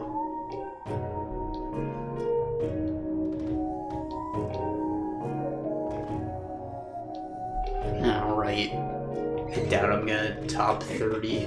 This stubby boy.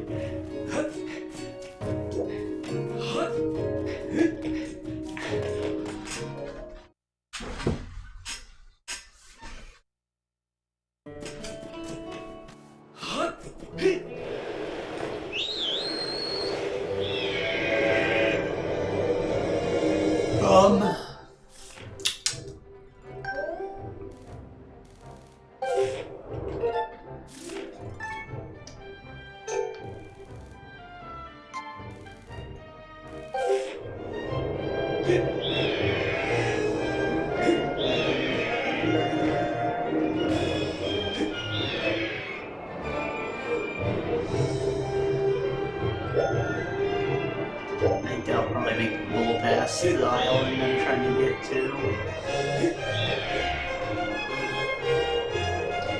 Some of these with the weird shapes have multiple chests on them.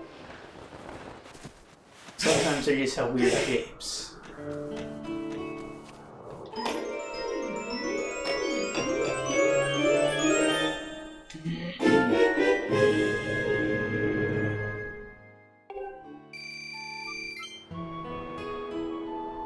For real? So you can swim. Probably get to something inside here. Okay, we're going back to Skyloft because we're just wasting money by picking these up.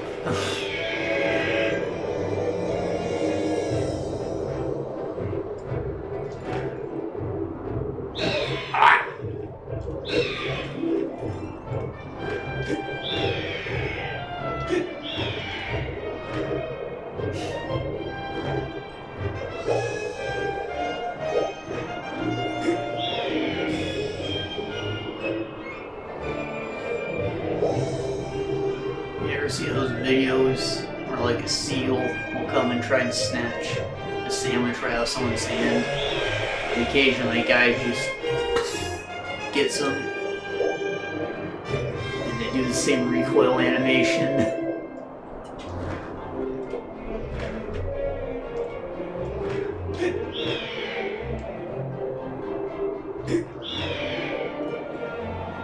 Those are always great. Being able to punch a bird is sick as fuck. Because it's a bird, it has the higher ground. There is no winning.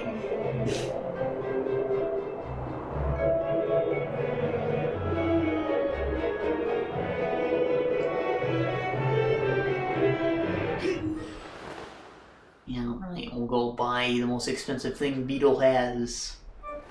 Which is like one of his medals, probably. A pouch upgrade, I don't know. Where's Beetle? Where's that weirdo?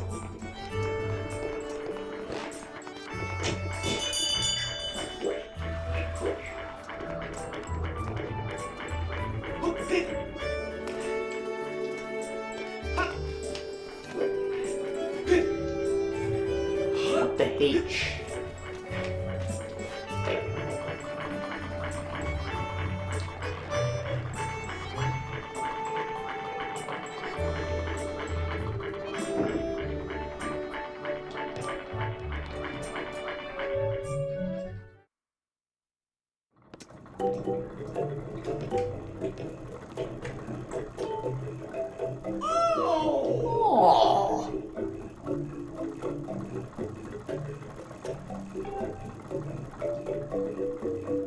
I can't afford that.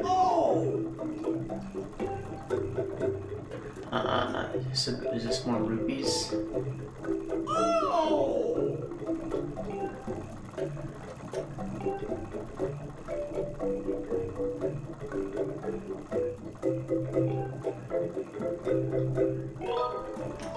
Okay.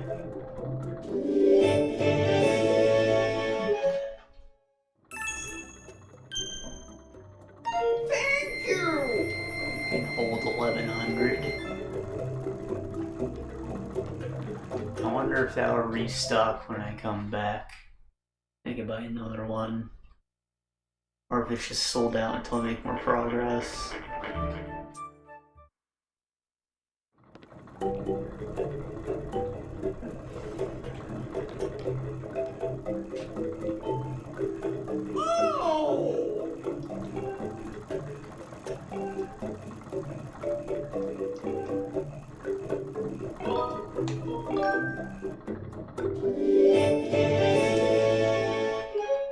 I think if you come in here and you just like leave without buying anything a lot, he'll bitch you out. It's pretty funny actually.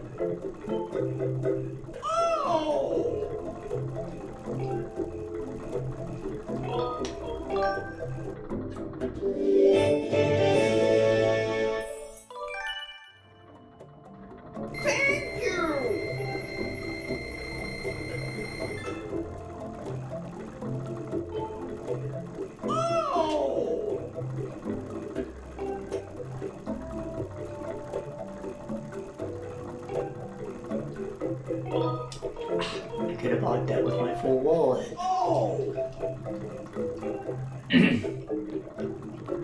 Well.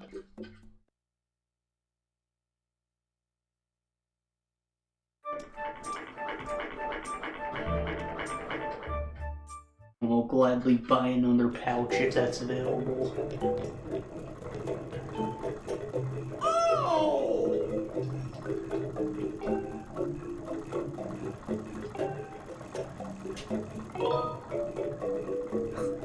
You doubled the price. Oh! Oh! Hi!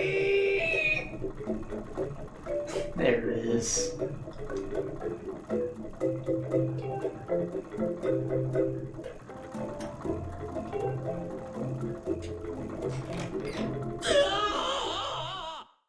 But I bought stuff before. It was the same trip.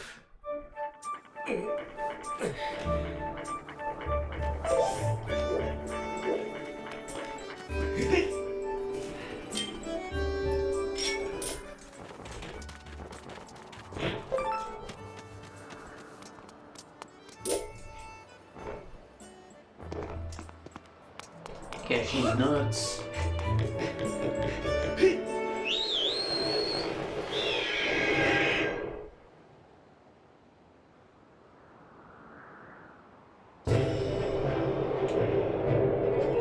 Okay, we still have a game to talk about. Scarlet Nexus. So this came out like a little bit, like maybe a month after Tales of Arise.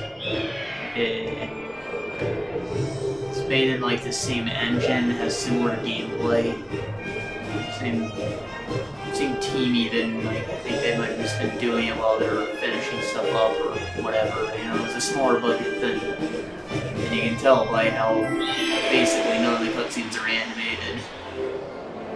They do like this still frame, zoom in, moving lip things that are like the bonus skits and tales, which are fine because those are bonus skits and not essential to the story, but those are every cutscene in the game, and that kind of sucks.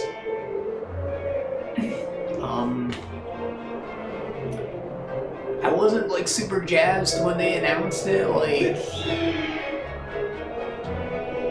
it looked like Code Vein. It's not a Souls-like, it's not in the God Eater universe, but like everything's black and red and you're fighting weird, creepy body horror monsters in a ruined Tokyo. And I don't know, it didn't look too inspired considering the Code Vein came out already, and like you look at the screenshots and the environments are all just like a ruined city, a ruined city, a ruined city, the subway. And that's kind of correct. I mean, there are a few more areas to that. Like each area does feel distinct when you actually get to know them, which you'll be going back there and do shitty side quests a lot. But yeah, there will be like the subway, and there will be the market district, and there will be the construction site, and there will be a museum, and there will be the snowy mountain, and there will be a couple other more interesting areas. Like, it does go beyond the city, but you also revisit old areas fairly frequently, so it can feel a bit samey. What's interesting about the city, though, is that it's a brain punk art style, right? So it kind of looks like cyberpunky, like Astral Chain, like they're just holograms on everything. But they're not holograms, they're called visions, because everybody has like a brain computer and they just see shit that's been programmed by the government, and like they can censor your vision on the fly too, so if someone like gets their head devoured by a monster, they don't want you to see the missing, decapitated person, so it's like censored. And there's a lot of cool implications to that, and that's... What is this? A treasure medal? Better drop rates, I'll equip that.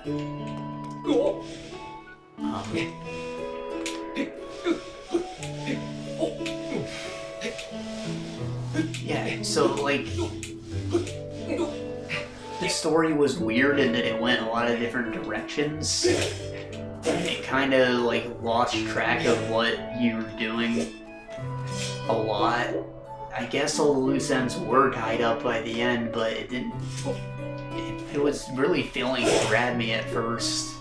You have to get pretty deep in before you figure out, like, why everything is so fucking weird and off-putting. Like, I thought the game was doing a poor job explaining its setting at first, but then you later find out that, like, everybody knows just as little about it as you. And then you actually start learning, and, like, that's cool.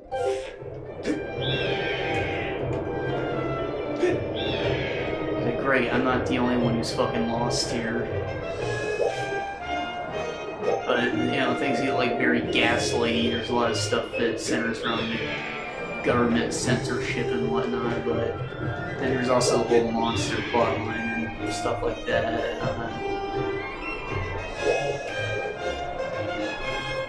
It was weird. It was a slow burn. The game wasn't crazy long and you level up pretty rapidly.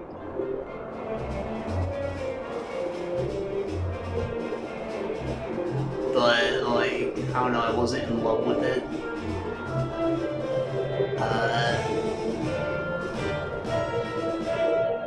Combat, it's kind of like character action-y, like a light version of what Tales of Rise had. And, like, your companions, they fight on their own, but you can use SAS to link your psychokinetic ability with theirs and, like, do cool combo shit. So, like, maybe someone has pyrokinesis that'll add fire to your attacks, which will give them, like, AoE explosions on everything. But then, and if you go into the skill tree, you can combine it to, have multiple of those active at once, so you can have the fire explosions as well as the electrokinesis, which will, like, give you a ranged projectile on your attack. So now, you'll shoot the ranged projectile and it'll explode with the fire if you have them both active at once. I thought that was, like, really cool. You feel really powerful when you're teaming up with your friends. And then, you know, power of friendship story elements. There's the whole Persona thing where you, like, go back to your base and bond with them to make their abilities stronger. And you can, like, give them gifts and they'll, like, decorate the hideout with them as you progress the story. There are two different stories to play. They converge at parts, of course, but, like, they're, like, completely different team members. And only for, like, the last 10 hours of the game or so do you have the entire cast at your disposal. So it feels kind of weird, like maybe I should have been playing them simultaneously, but New Game Plus seems like the more efficient option if I'm going to see both of them, and I haven't. I've only played one of the stories. I imagine there's going to be a happier, true ending afterwards, because I wasn't really... I didn't love the ending. It was kind of like bittersweet. But barely sweet, just very bitter, actually. I feel like there's probably something hidden if I play both stories.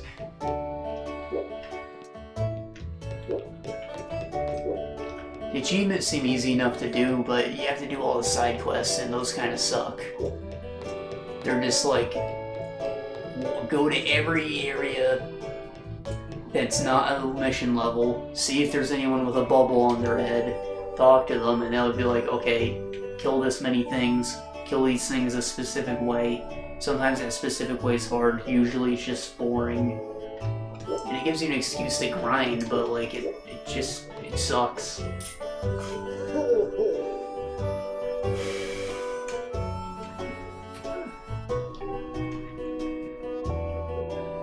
Pick pumpkins, alright.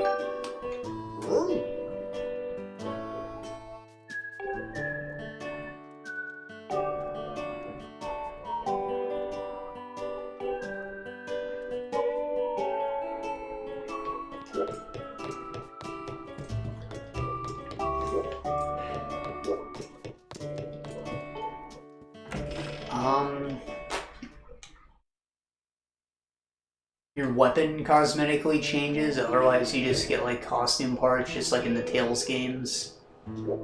Stat increases are very minimal. You'll get like 3 points at a time, which doesn't feel good. And you just like do it to keep the difficulty about the same. It doesn't make things easier when you get a stronger weapon or anything. No real effects or anything on them. The equipment system's very, very boring.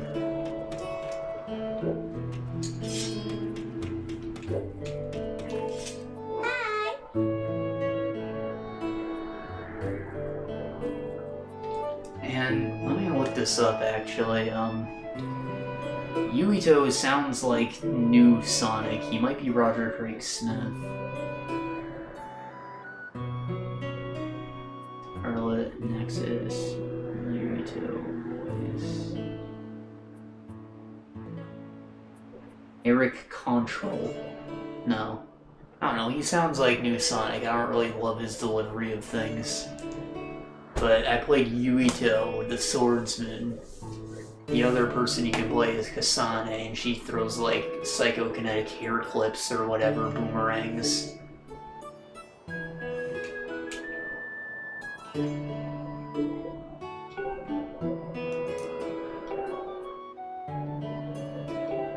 Imagine I throw these like bombs.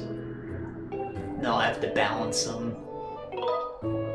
Okay.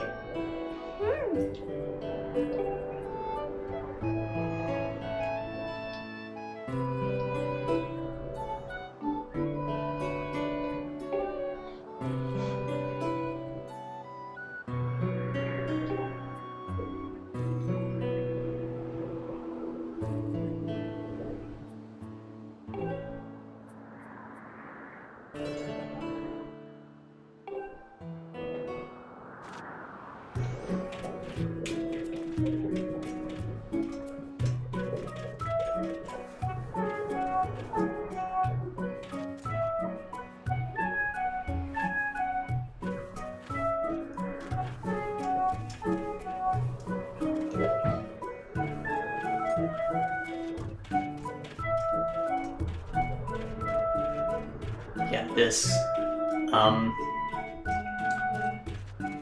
So the gameplay, again, it was like fun, it was really satisfying with the combat, it's very fast paced, there's a lot of cool execution animations. I said the monsters are these weird body horror things, they're just like exactly that. It'll be like a chandelier, but although the candles limb things are like human legs, like they're all made of skin, and I don't know, they're kind of creepy.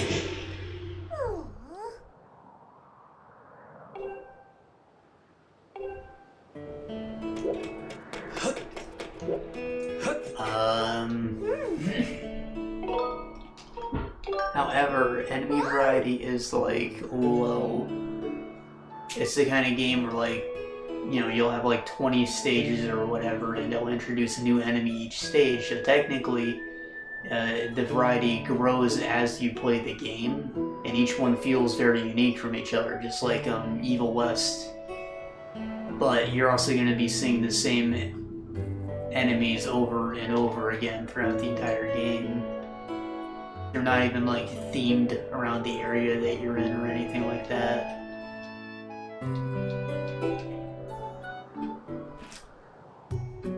Bro, I just want the camera to change, please.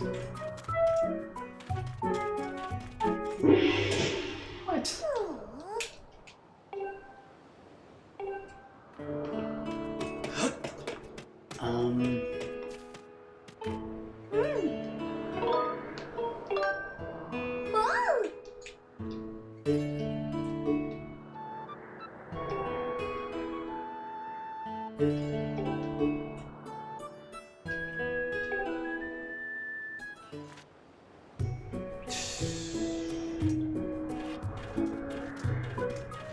So I'm not sure if I want to do the second playthrough, or maybe I will later. Like, I still have it installed because I'm considering it.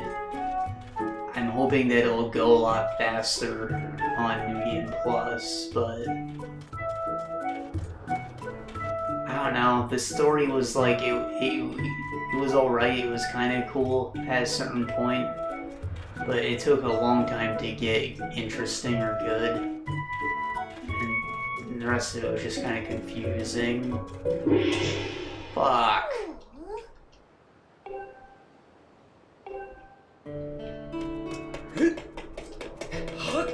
Gameplay was fun, but it's also relatively simple. Like, the combat isn't even as developed as Tales of Arise, which I said was a little underdeveloped.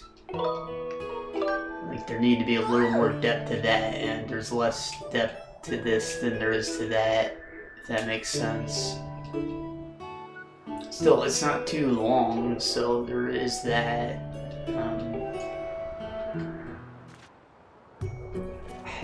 The art style didn't grow on me. I don't really like the brain punk aesthetic, as they call it. I really hate the name especially.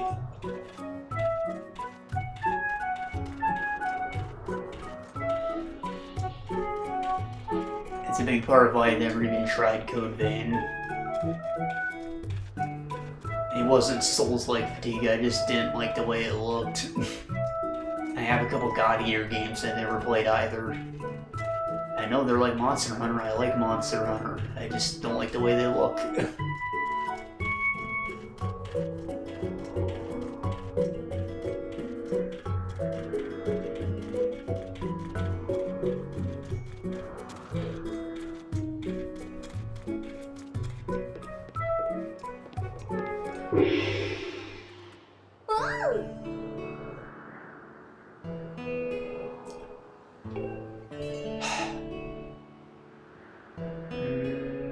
Supporting casts, like, you have to talk to them and do persona stuff.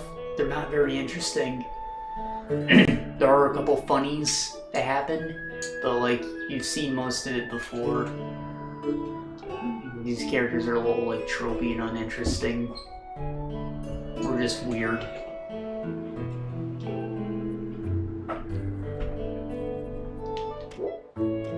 And considering how everybody has like, they have their thoughts connected on the brain net or whatever, things get a little creepy where like you hang out with someone like, wow, we're so much closer now. You just get like a brain text from them. It says something a little too much like that.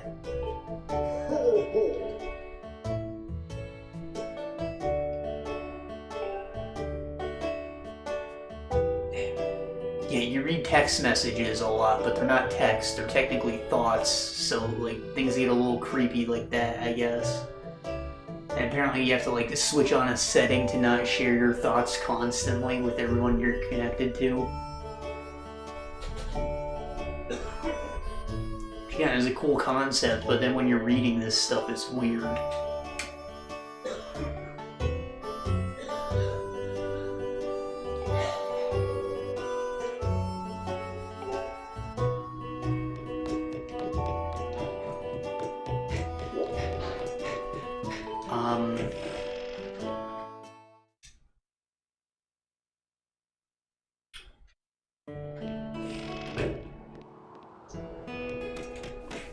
I don't think it was a full price release because it was on a smaller budget. It was probably like, you know, a $50 game full price, and I'm not sure that I'd pay that. I bought it on sale for like $20, and it was definitely worth $20, maybe $30. But you know, just pick it up on a little sale, and you might have a good time. If you enjoy character action games, it's for you.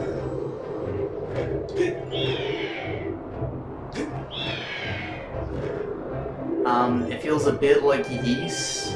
Maybe that's the closest comparison. Like, I know it's made in the Tales engine and uses a similar system, but it does not really feel like Tales of Arise at all.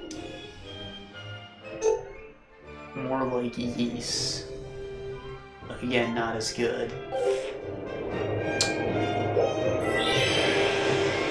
How about you go play Ys instead? Those are great.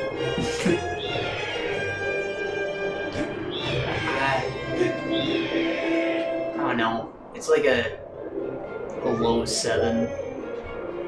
7-6 range. I'll say 7 because I did enjoy it, but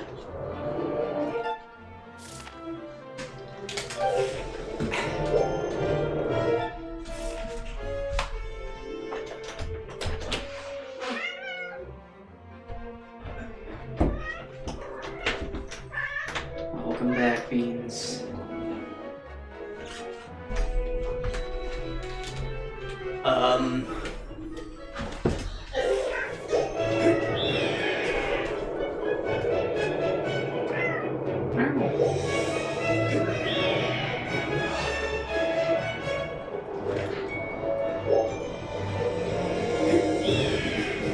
You can tell that the game was made on its budget, and it is what it is. If it had a bigger budget, they might have gotten a cooler thing, but I think that the premise is so out there that this wouldn't have appealed to a wider audience. It just happens to be fun, and that's what lets me stick with it.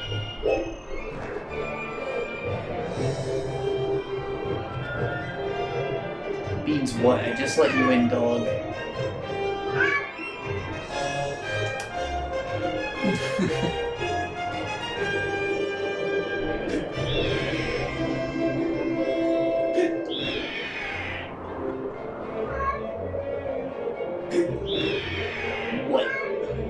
What?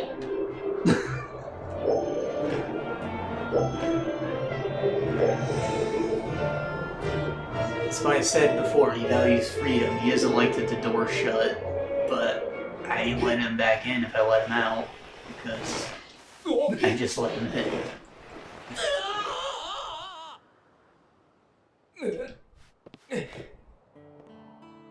Don't tell me I'm back at the son of a bitch. Yeah.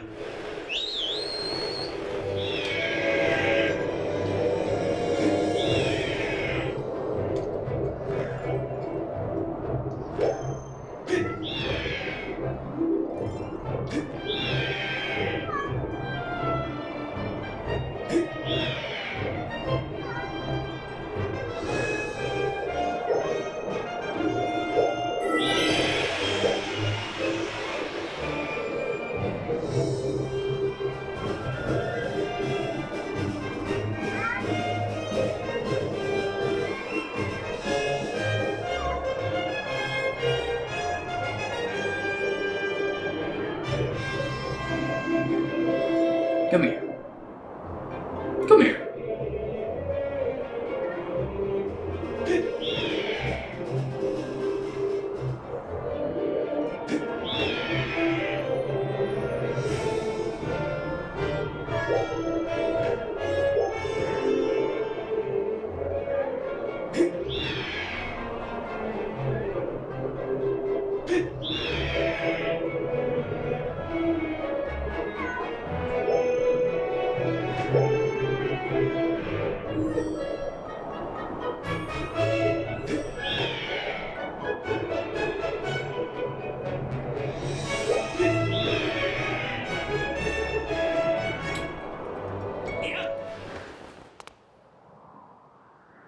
You know, for that month that I moved out, I missed this cat so much, and now I'm tired of him. He just won't shut up. Now that I'm upstairs all the time, because he doesn't have access to all this stuff. His food bowl's downstairs, his litter box is downstairs, and that's where all of them are. It's where the other two cats are. They can't come up here because they misbehave. He's the only good one, but there's no winning. And he just doesn't know how to shut up now.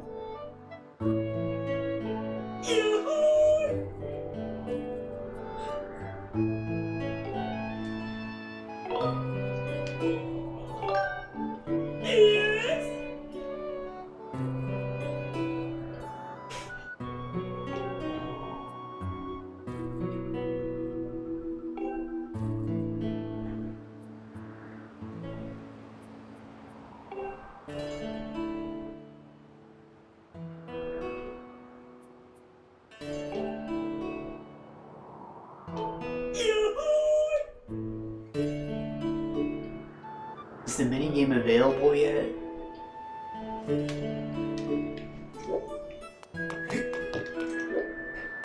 I'm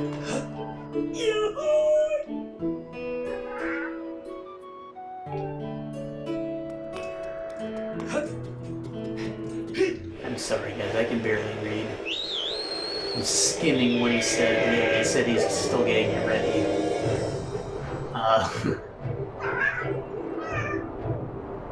It's because the text is all bloomy. My eyesight's not really pretty bad, but like... Shut up! Get the fuck out of here!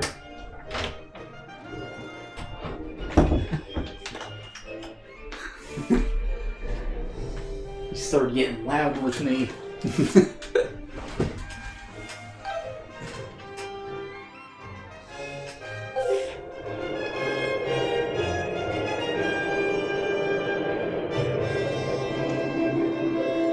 Normally I just leave the door open so he doesn't do that, but there are times like now or when I'm sleeping during the day, which is always, that I need like more privacy, and he just does not shut the fuck up when I'm trying to sleep.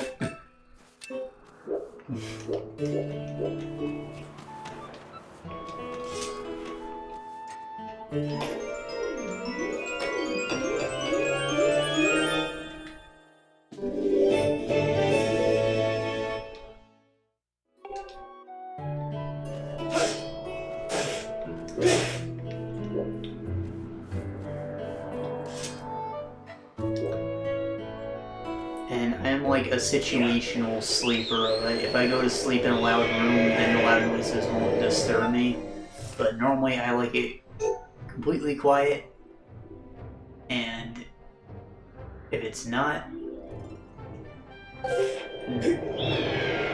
then you know, small noises will disturb me and wake me up, whatever. It's usually why if I fall asleep like watching a video, and they get to the credits song or, you know, outro, whatever, that'll wake me up because it'll be like a big tonal difference from the rest of the show or video or whatever.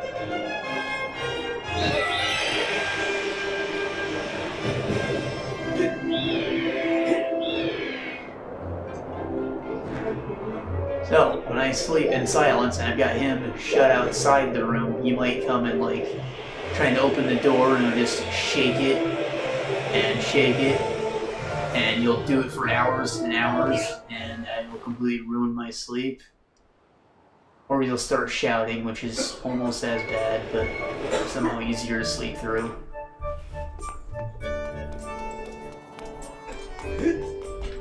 So normally I sleep with him in here, but then there's a chance that he might get up early and try to get out. And again, there's just no winning. I would leave him downstairs with his box and stuff, but then he gets loud trying to get out of there, so they don't want him down there either.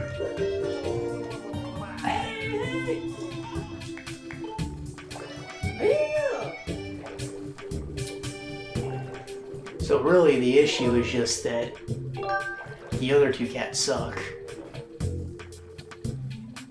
and misbehave, and if they behave better, they'd be allowed up here, and half the issues would be solved. But only half of them. That one in particular just needs to be around me constantly because he's a weirdo.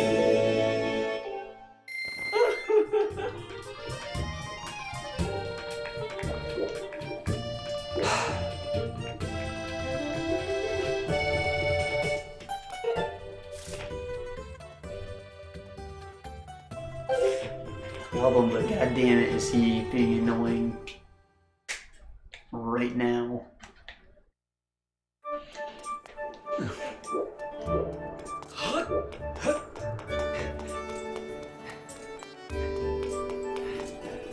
I guess we can't really do any side quests till we get more tools.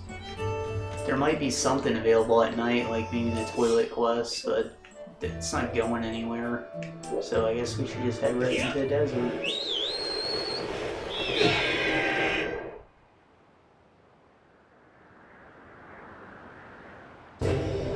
There's no way that doesn't happen every time you jump off the ledge. Why did they put the ledge there if there's a little island right in front of it? You know, why'd they put the island there when they have the ledge?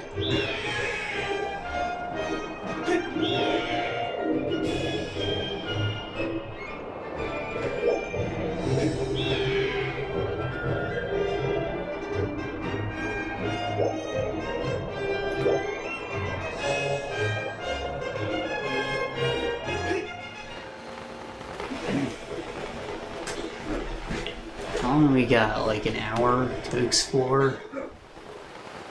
Yeah, 40 minutes, an hour. And this is a big area. It's going to take a long time to get into the dungeon. So, yeah. I'm not sure that we're going to get all the way up to it today, but we'll see.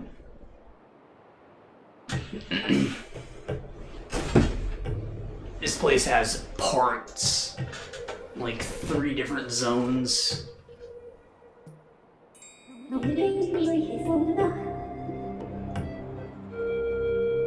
Is there someone's kind of a mini dungeon to teach you about that purple crystal there?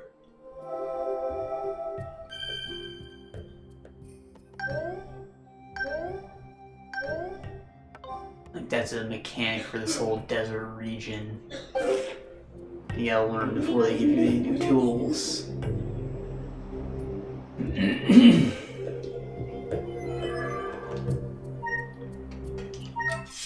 Big robot. Big robot. They look like fused shadows. It's pure coincidence. They have nothing to do with it, but... Big.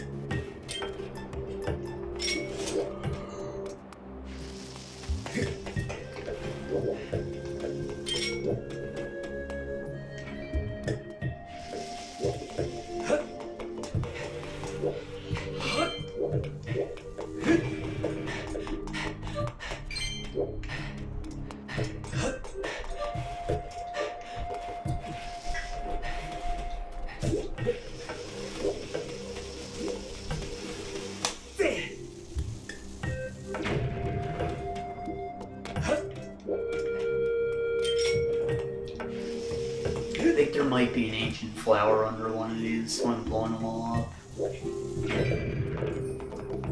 Guess not.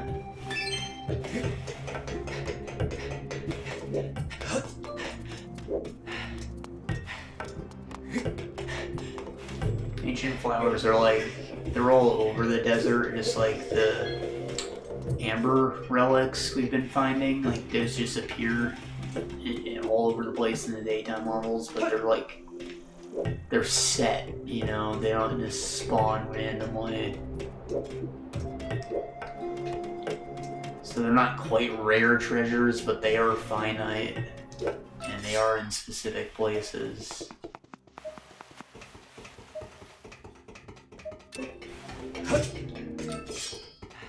Not sure how to get up there. Oh, claw shot, gotcha.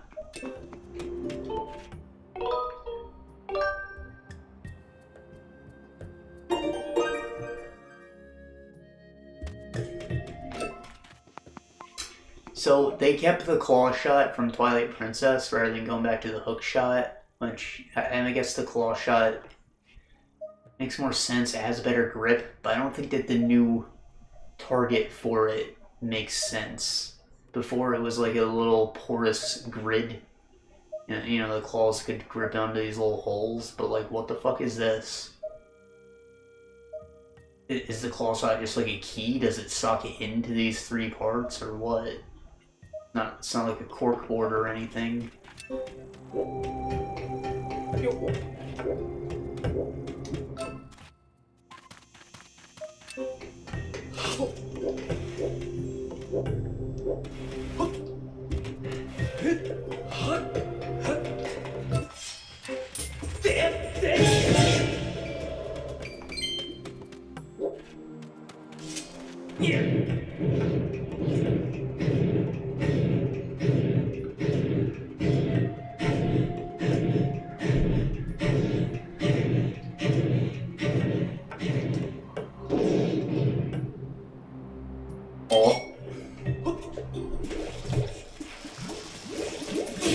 what's going on with him?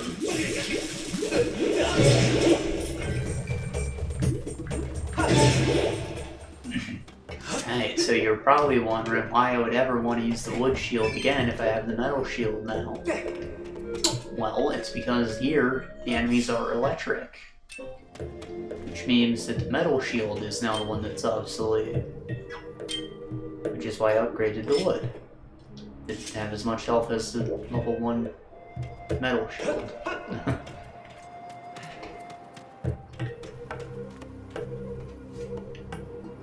And it was an interesting way to bring it back into circulation because, like, in Ocarina of Time, you just went from the wood to the metal and it was no problem. And Twilight Princess was the same way. There was just no reason to not use the metal shield once you had it.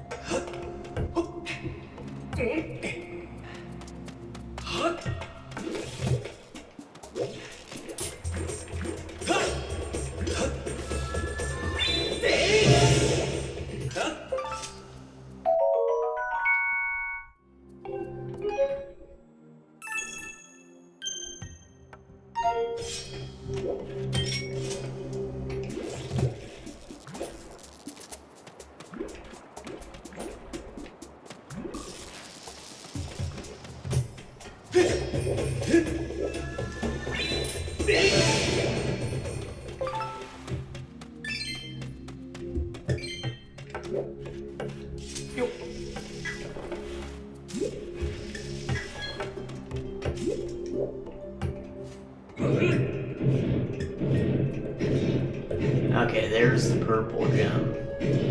So I actually really like this mechanic because it's pretty. You'll see what I mean, but I had to push this cart here because it's going to bring it into the radius of this crystal's effect. And then it'll be able to push itself. So as you can see, we have the technology.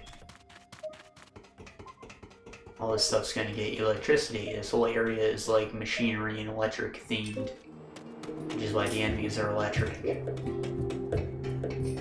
And so where you're looking for the Gate of Time or whatever, not necessarily a dungeon or another spring. So, these are time crystals.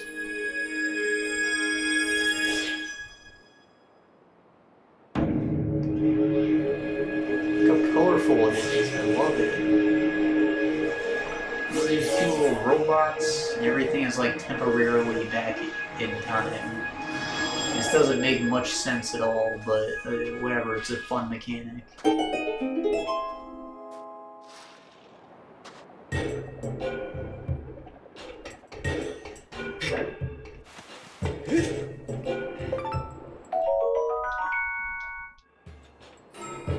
This flower grew in the past, and I can keep it in the future, and while I'm in here, I haven't been reverted to a semen state, like I am unaffected by only the machines that are, I guess, but also plants, so it does affect organic life forms. It doesn't make sense that Link is unaffected by it.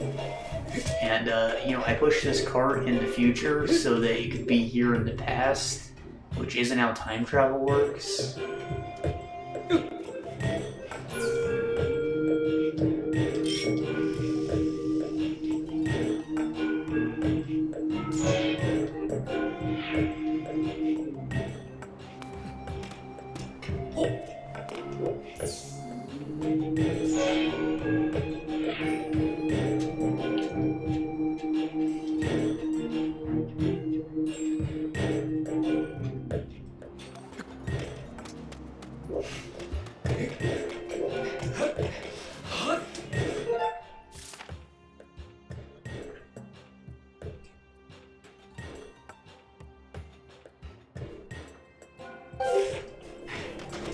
I don't know which way's the right way, but I wasn't done exploring here.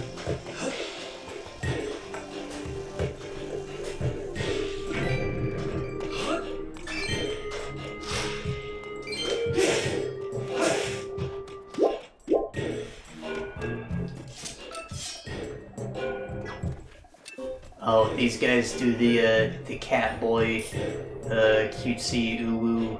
They're like like a zert. Zert, you see? Like, nya. Nya, ooh, zert. That's how you know they're cute.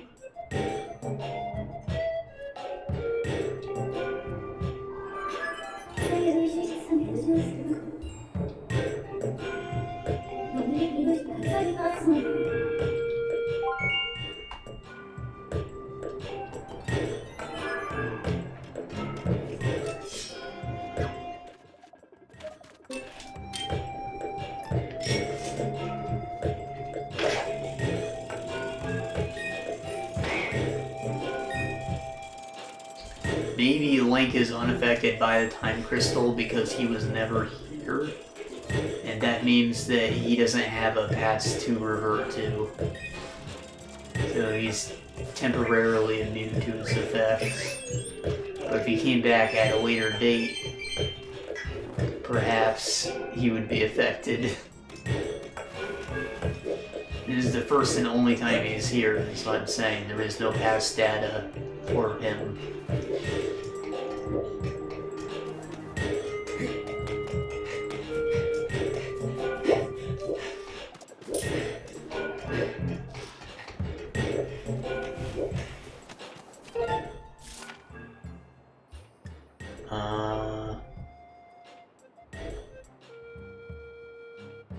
So is this gonna take me back?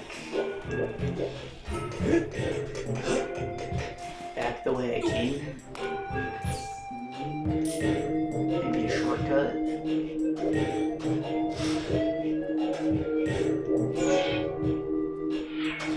No, it's just a room and a chest. Alright.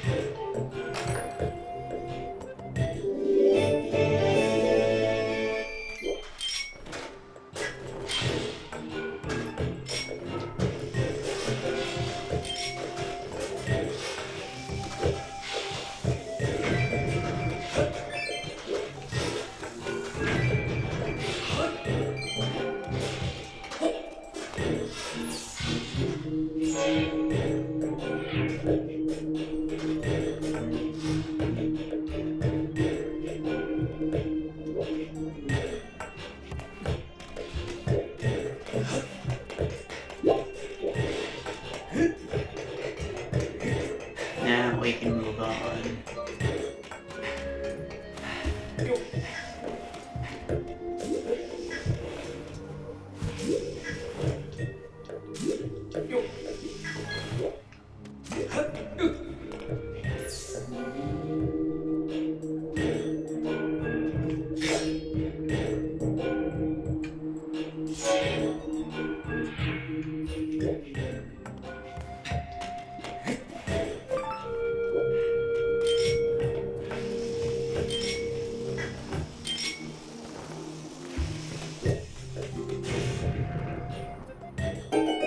Ah, zone extender. Also, this, from Wind Waker, you throw the bomb in the pot, they brought it back.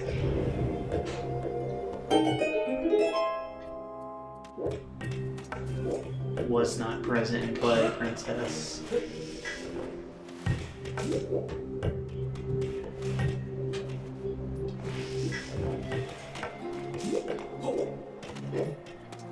I guess this is so you can go back. I mean, it's already activated, but turn it on and off, maybe.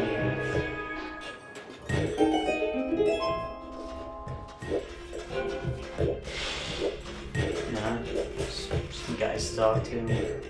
Whatever.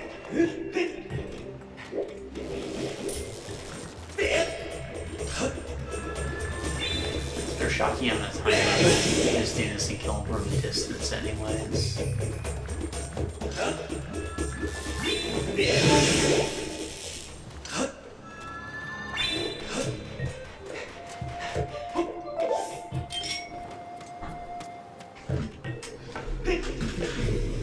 It'll be easier to pull it off when I'm standing.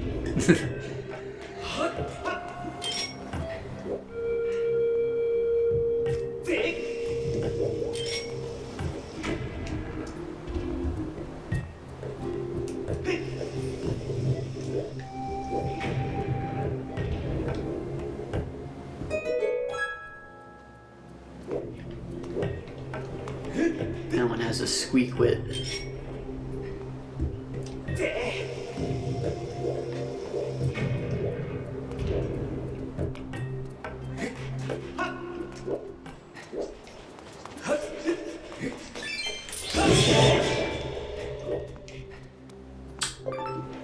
don't think I equipped the treasure medal, did I? No, it did. It did. I didn't have to, because I had empty slots.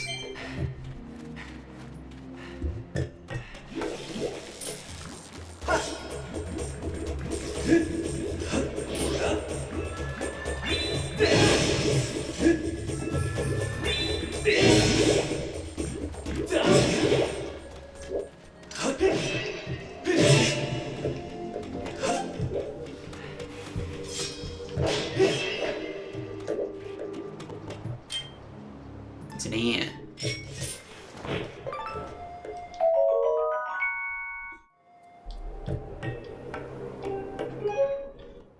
It looks like a little robotic drone. Because of how its thorax is all blue glowy like that.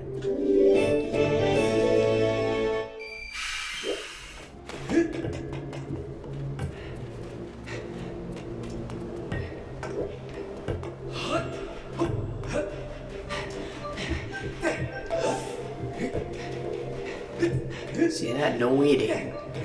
Just gave me the fruit. They didn't give me one here, but I'm also supposed to be taking in this new room.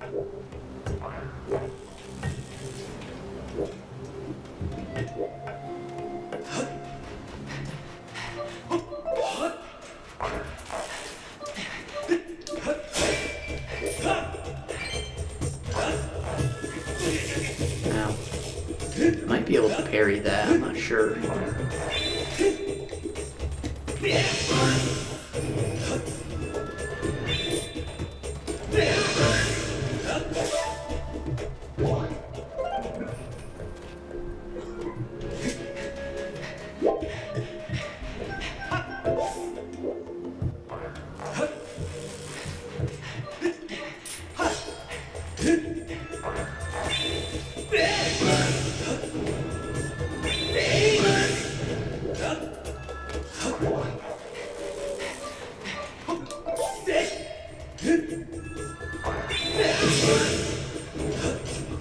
Well, I did cut it in half. That's good to know.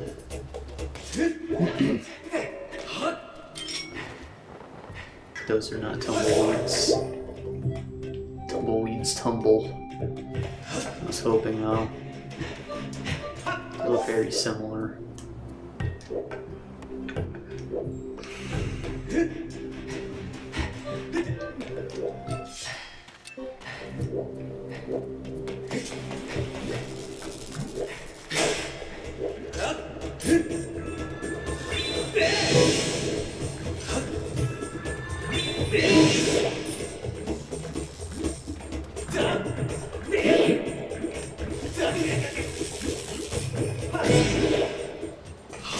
You can't poke Jello, you have to slice it. Lesson learned.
fucking kidding me?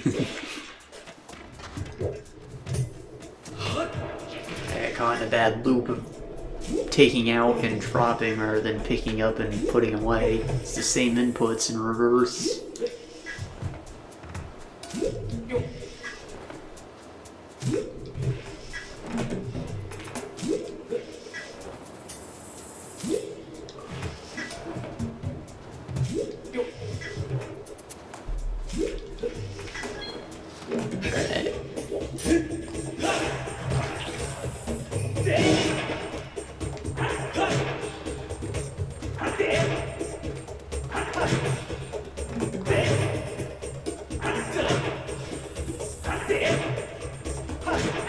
Why is he so quick?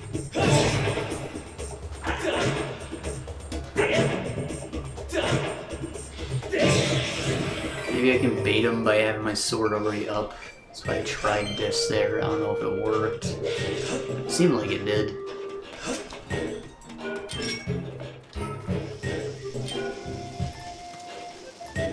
What's this? Bug.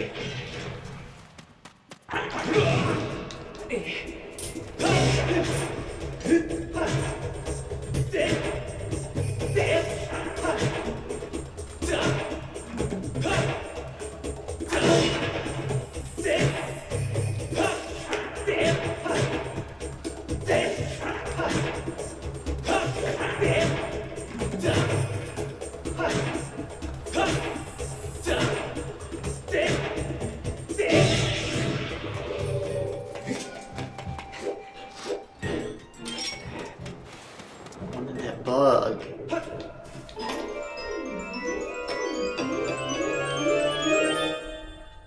It's not like it disappears, it's still around somewhere, it's just probably in an inaccessible spot now.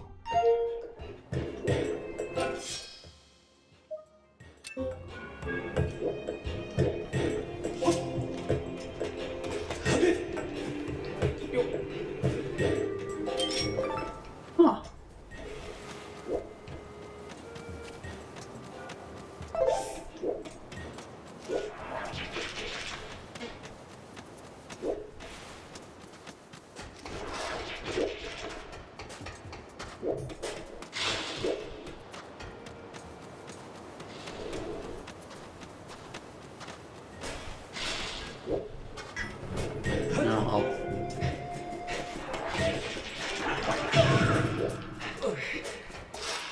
He might be able to hit me while I'm in the cart.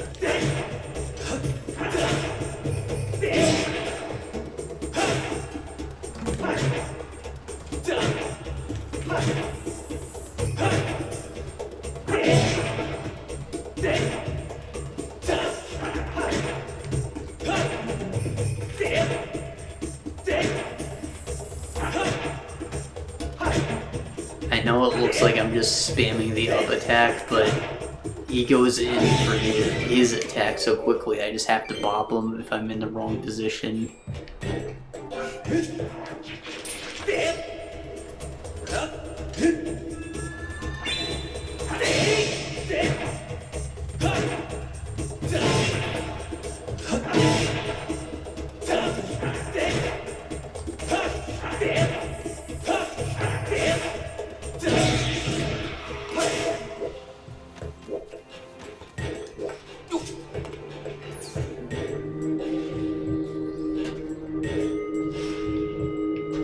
I should have grabbed those. You see, that was a whole mini dungeon. Now we're in the actual explorable area. But there's like 2 parts to this as well. And there's like 2 secret parts that you go look at later.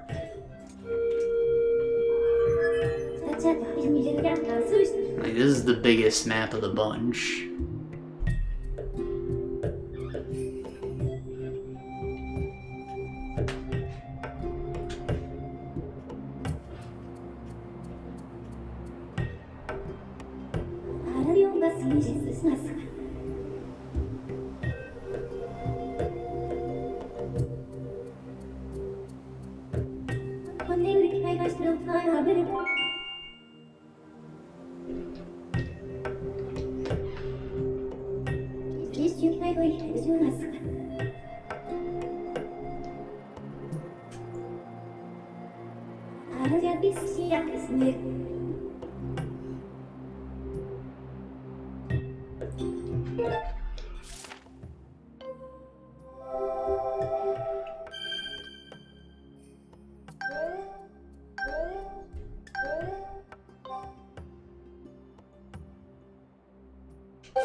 There's puzzles all over this. That's a lot more time consuming than it looks, even getting through just this.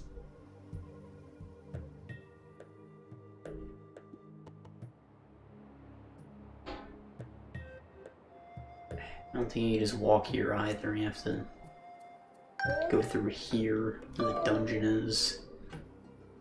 And it's some shit there. There's a lot to this.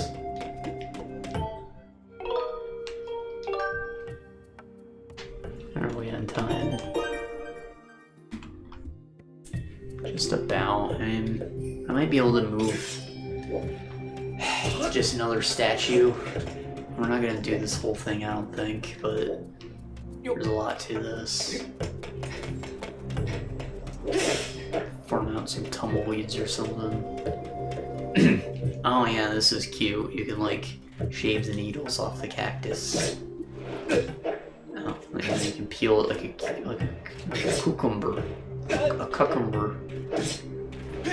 God. That was a tumbleweed!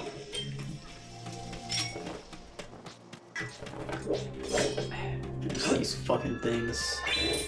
They're electric.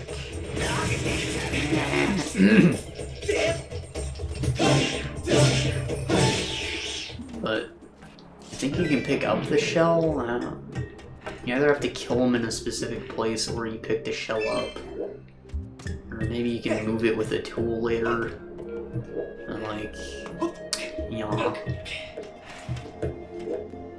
they're platforms. You can use them to get to secrets.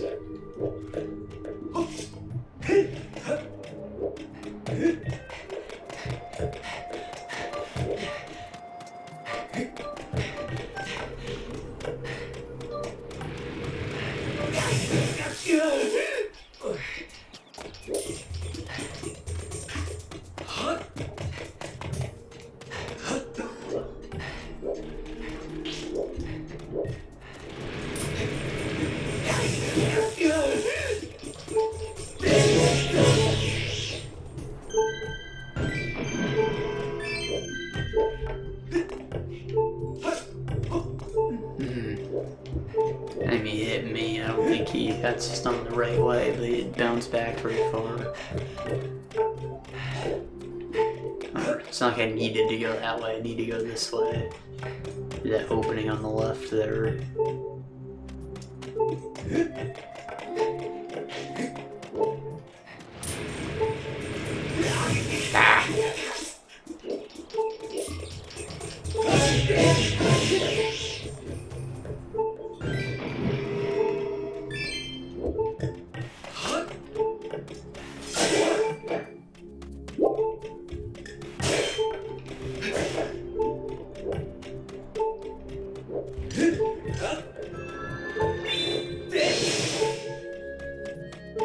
Perfect.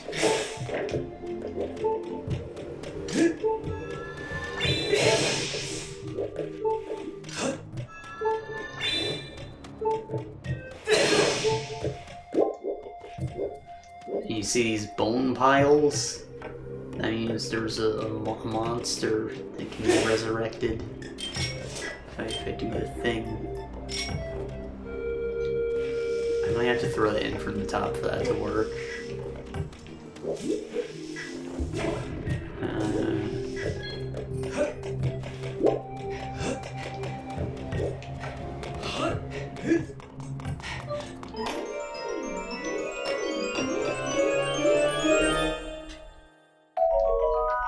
Tumbleweed in a nice chest. Got to stuff some gross discarded plants.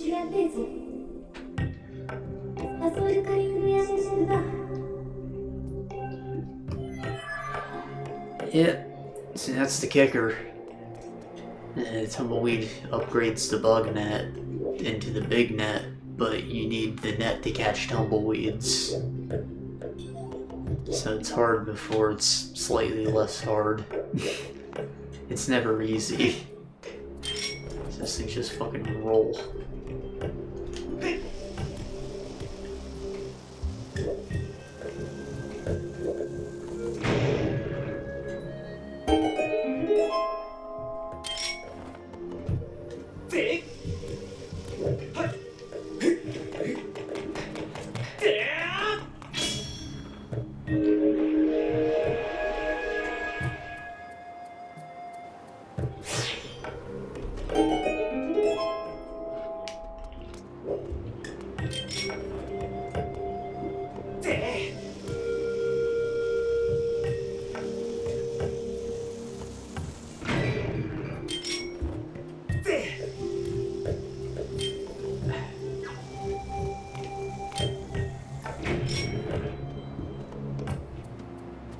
Oh, I knocked away the rupee.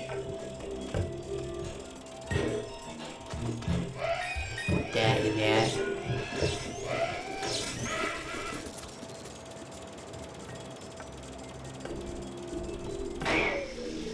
Oh, he doesn't have the grippers yet.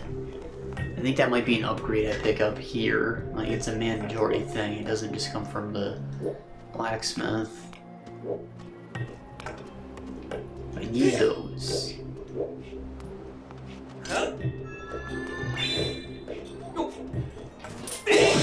These assholes have shock batons, so I can't just hit their swords now either.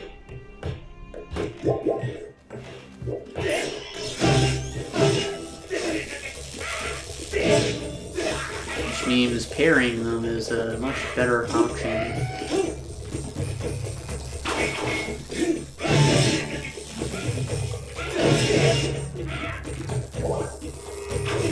Ah.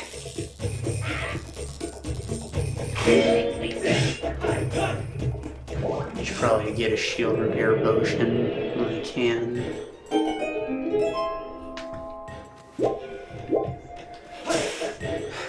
Or I can use the health potions and just tank it like I've been doing, but it's probably gonna be less effective than just doing parries.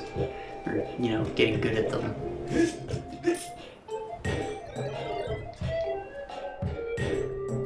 Thank you, Zuru. Oh well.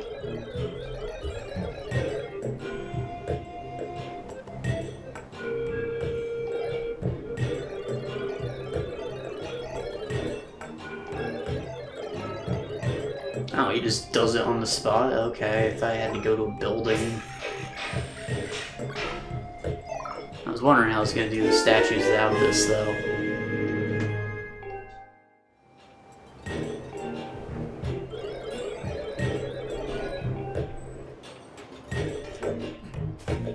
Now I can grab and drop stuff.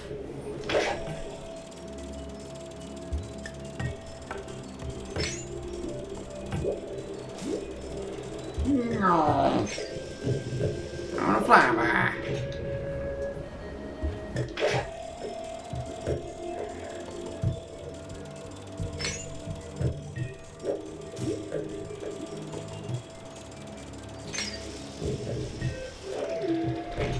And that's what I was trying to do over here. I wanted to pick a bomb up and drop it on those dudes. It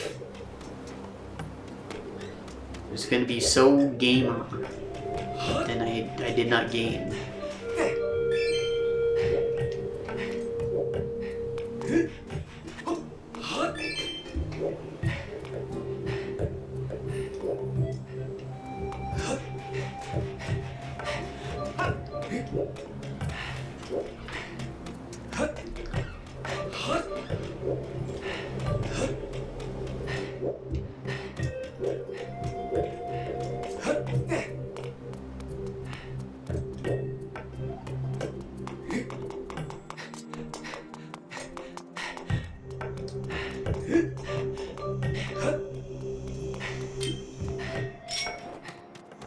Bugs. It's a cicada.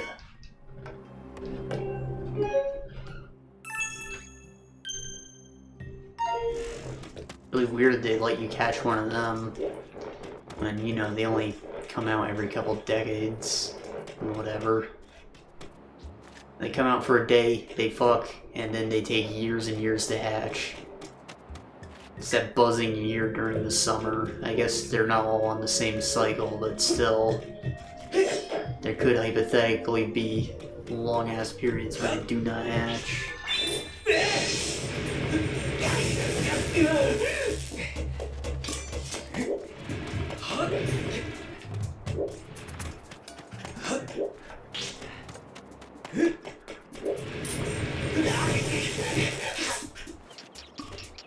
Really bad dodge those.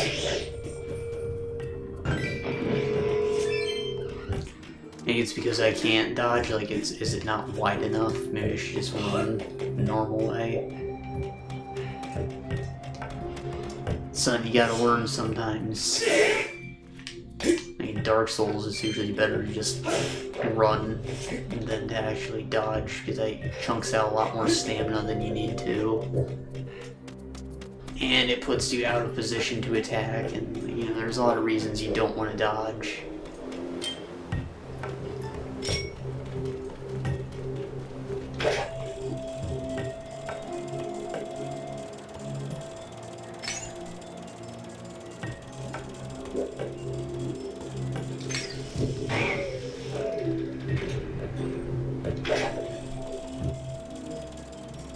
Kill that asshole. Fuck.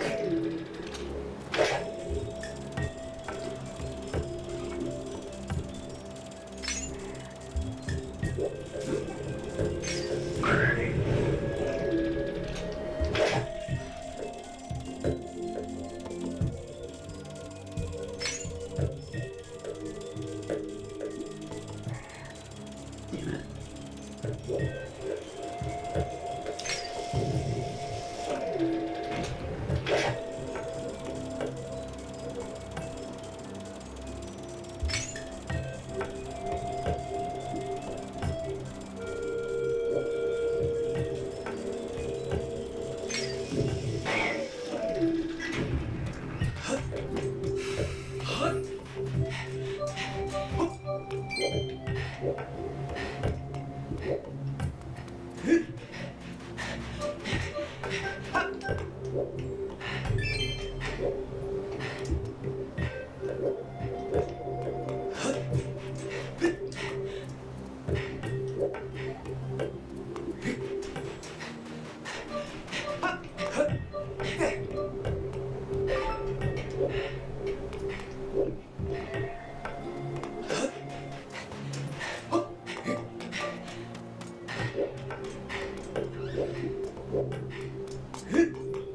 Dig spot, yeah. Whole lot of nothing.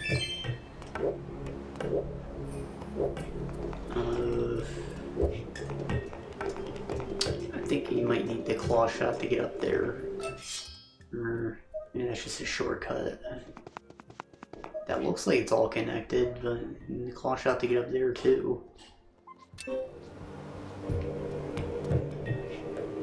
I think that might be our pre-dungeon item. Like, we got the beetle just now, which we're obviously using a lot, but that might be like when we're collecting the keys or whatever it is to activate it.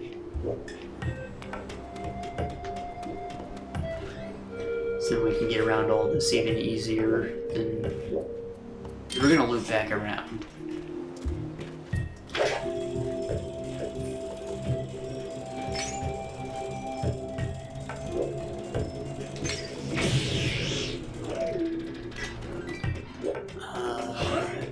Did that a little preemptively.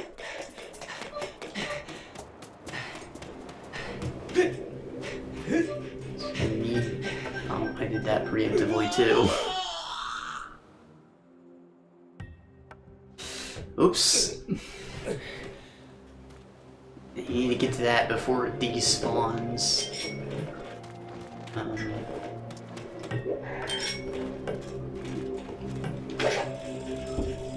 I've ever tried to kill these birds like before having a bow. It'd probably be great if I did. wonder if they drop feathers.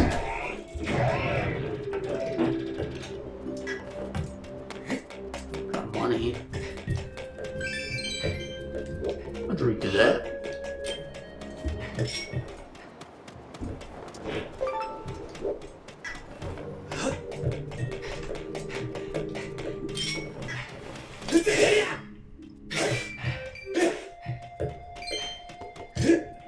Okay. So we'll start by killing that asshole who's over here.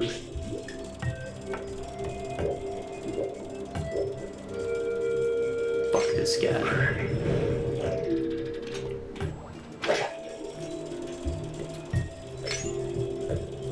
Damn, we'll bomb him. You gotta do it while he's in the right spot too. I think he's only halfway, and that's fine, but if he was too close to here, probably wouldn't have been worth it.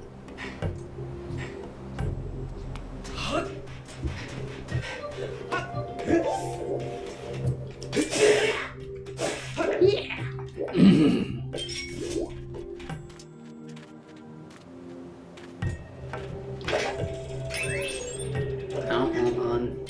There's a cube.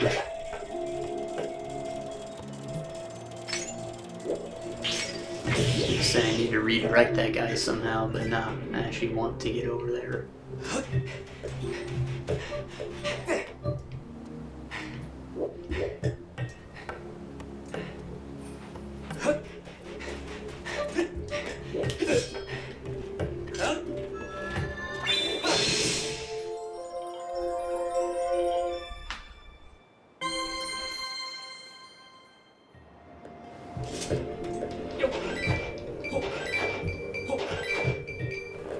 Nice cact.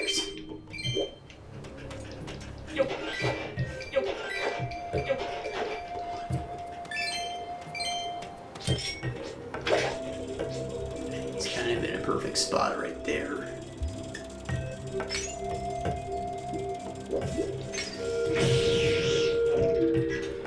Is that the exact midpoint between all the islands?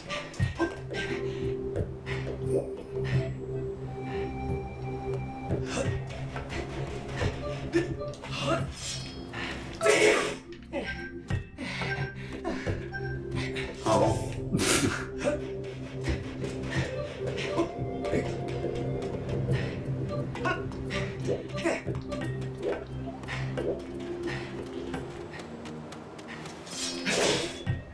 There's that card at the end of this shortcut, so I don't have to do all that again. However, there's a very decent chance that you'll just run right by this, and then you will have to do it again, because you'll come back here and this won't be down.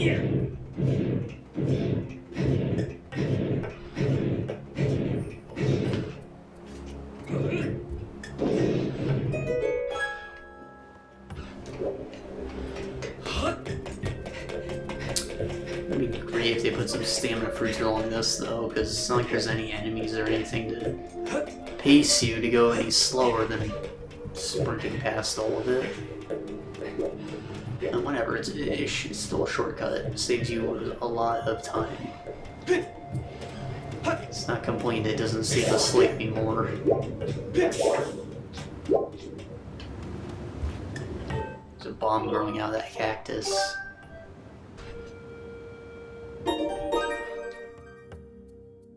It's really strange, actually. It's like the ultimate defensive plan.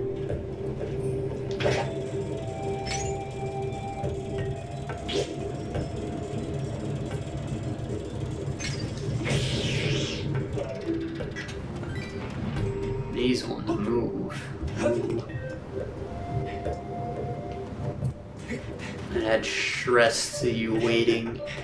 Before you had to wait and get your stamina back when you got to the shell and it's like, ugh, boo, I'm waiting. This is gameplay. But now it's like, oh god, I'm getting further from the island.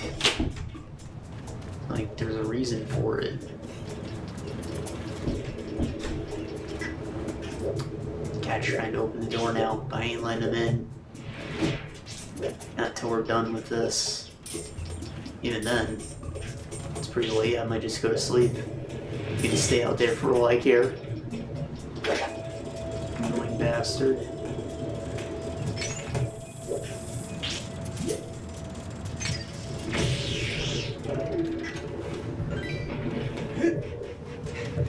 Oh, oh.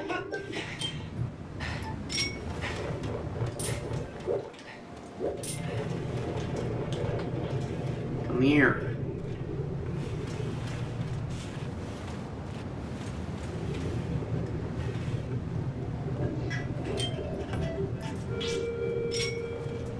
Might just spook him.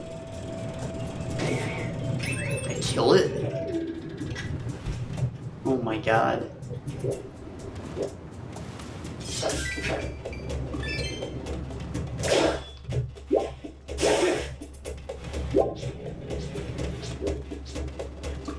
Okay, so I can ride the shell.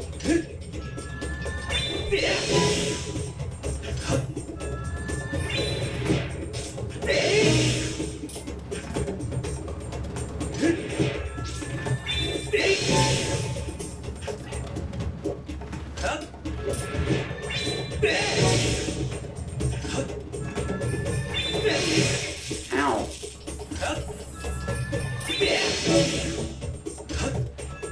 So you see the Skyward Shrike isn't necessarily as strong as an actual hit. I think it does about half the damage. You can make it stronger. And if you hit with it, like, you Skyward Shrike and melee attack in the same action, it does do the combined damage, I'm pretty sure.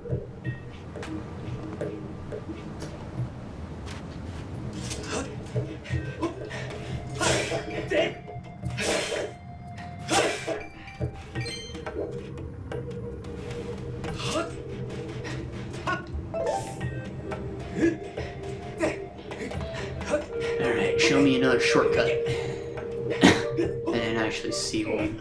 No, there it is. It's totally there.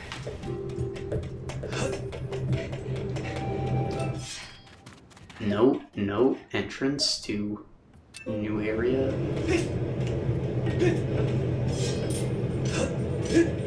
I didn't actually remember where the entrances were, so like, yeah.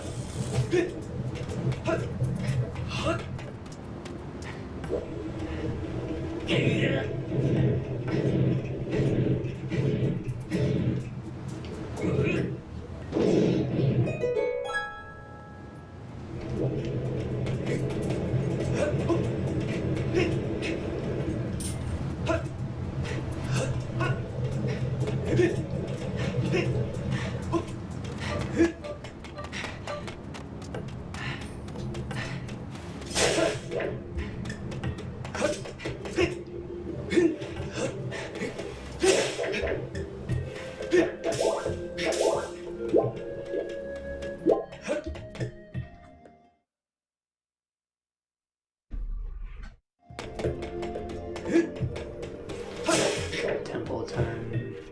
You know what, maybe I do go here first before I have to do the dungeon. Because we are right here. So maybe that will be a good stop point. I just have to get to that temple. I feel good about that.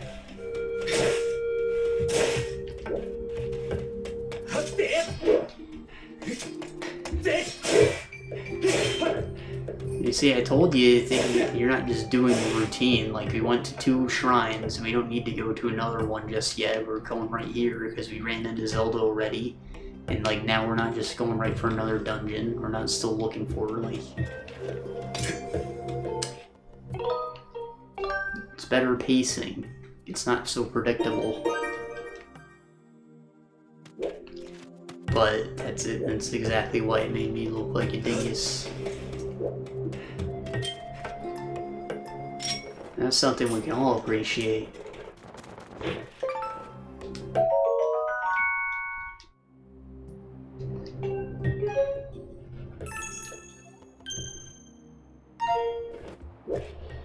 It's weird that it's called a Gerudo Dragonfly when this is the Lanayru Desert. It should be Lanayru like every other insect.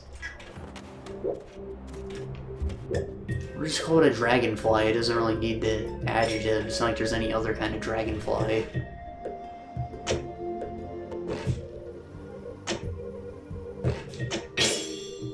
Sheesh.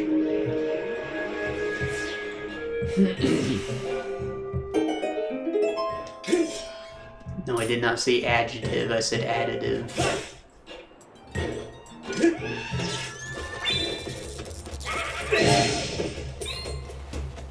Okay.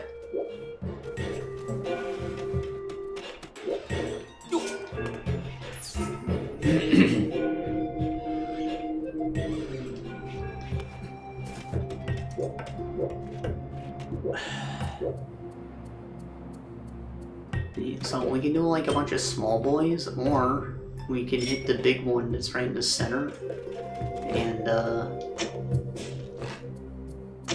I think it covers the entire area. It's not supposed to be easy to do is the thing. I'm not sure if you can just run into it, or if you have to drop a bomb, or some prerequisite. Probably a bomb. Which means I have to find a bomb. I think there was one growing on a cactus somewhere over here. But then I have to worry about the lifespan of the beetle, so I have to start from over there. It's right here.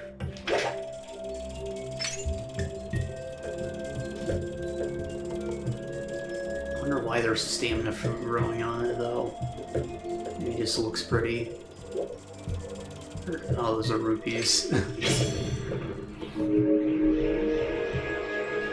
Pretty sure this one covers the entire area. No. No, I do not.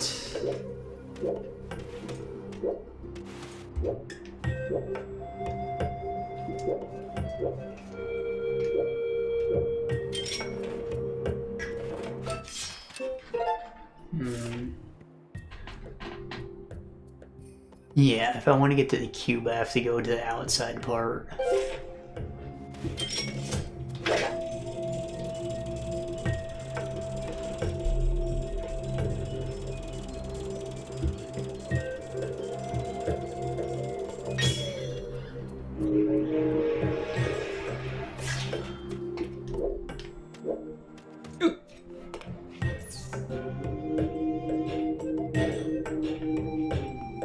Not that way.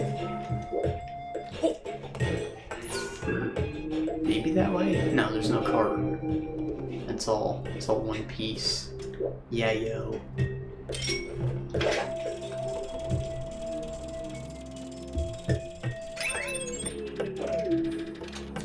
Oh, never mind. That might be on the same track. I'm not sure. I might just be wasting time and have to go through the centerpiece. I know that's the right way, but I'm expecting a ghost track to appear, going the opposite direction when I activate this. Like that. But, you know, for right here. Guess not, though.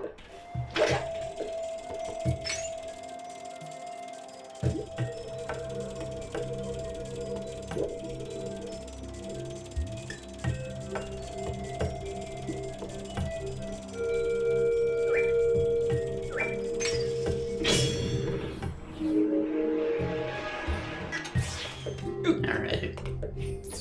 Take me through.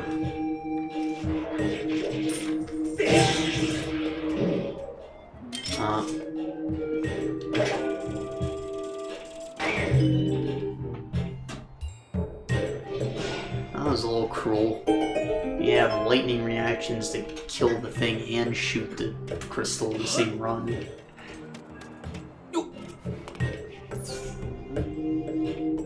That's probably the intention, so at least the gate gets used as intended. At least once.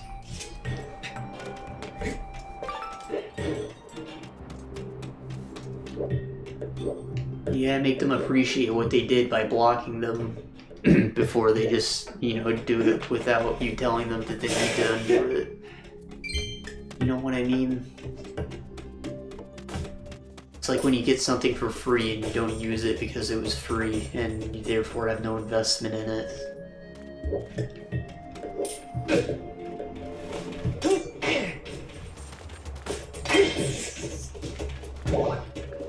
When it's a gift, it's a different story. Now you're like ingratiated to someone because they bought it for you and spent their money, and you know it's different. But free from a stranger? You don't give a shit about it, usually. Unless it's something you like actually really wanted, like you got a free PS5 from Mr. Beast or something. Then you're gonna use it. But if it's like a free piece of cake, you're just walking around the supermarket or whatever, I don't know, you put it in a box, and you put it in your fridge, you might eat it, you probably won't. It was cool in the moment though.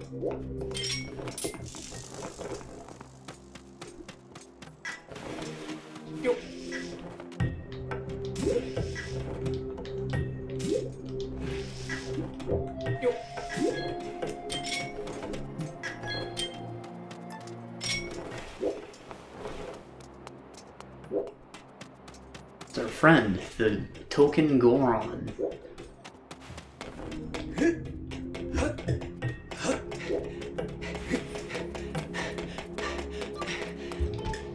We need to use the time crystal to open this. I wonder if it was designed that way. Like originally by the people who built it. So you have to use time to get into the Temple of Time.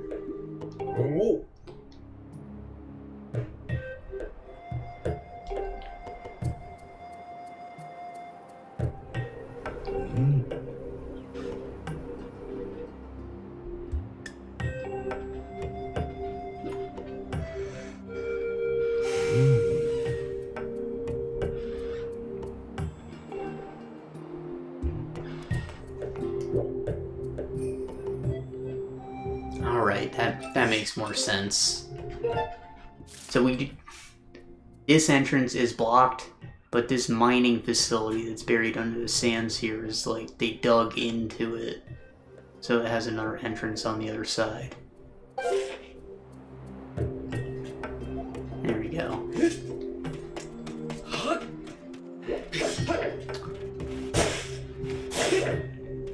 Another reason it kinda doesn't make sense for this to be like super first is that there's two temples of time. Which, like, why was it relocated? Like, there's the one at the Sealing Grounds and there's this one.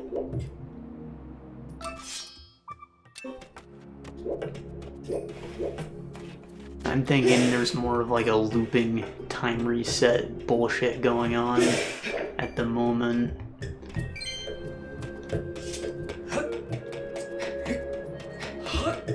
Maybe this was technically first, but like paradoxically so, by like, you know, it happened because time travel that any of this was put into effect in the first place.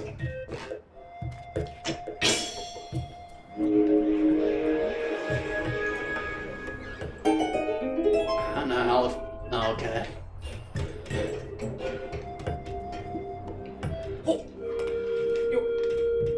Whoa! I gotta push it into the zone.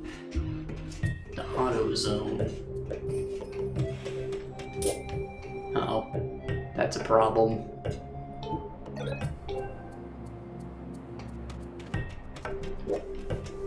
I can't just walk on this, can I?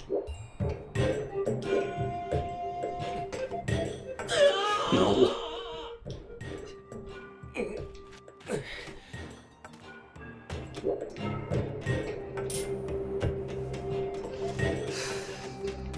You see bones, there's gotta be another crystal hidden somewhere here.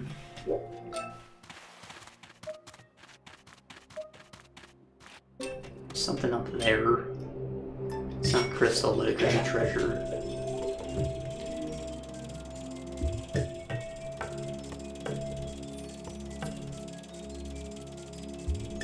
No, it's just architecture. It's pretty low res though from close I got to it.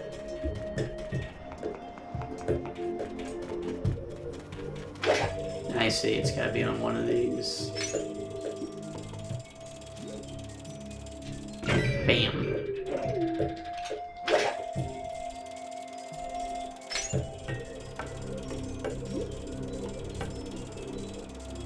Oh. Bam. Hey.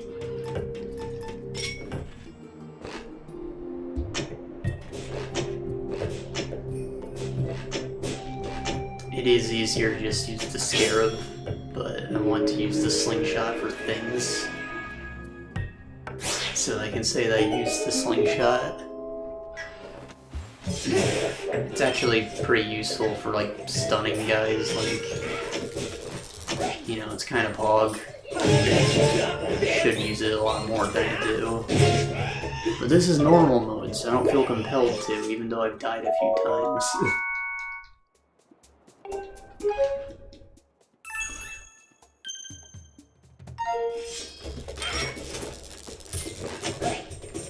It's not like Ocarina of Time where it's literally just the kid bow. It doesn't have any useful purpose.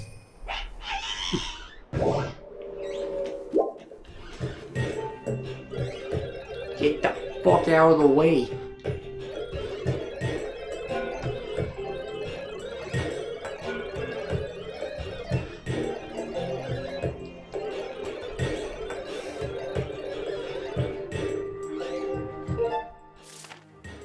You just told me everything I told you.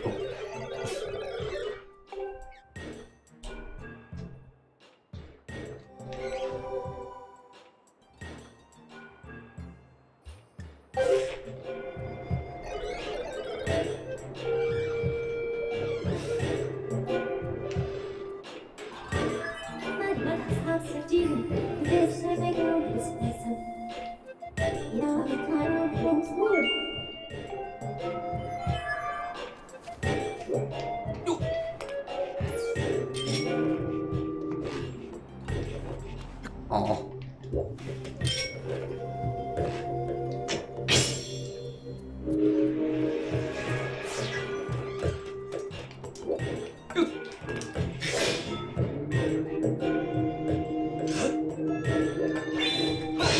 No!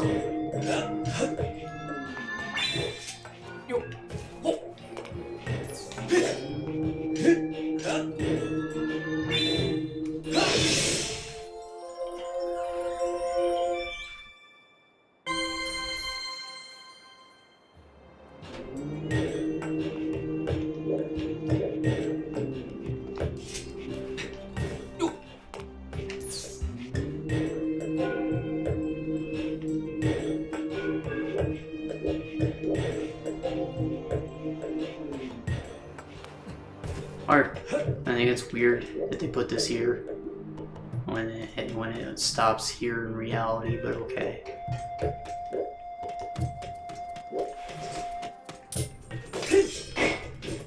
Aw. Please do not break my nice shield. In fact, I'm gonna...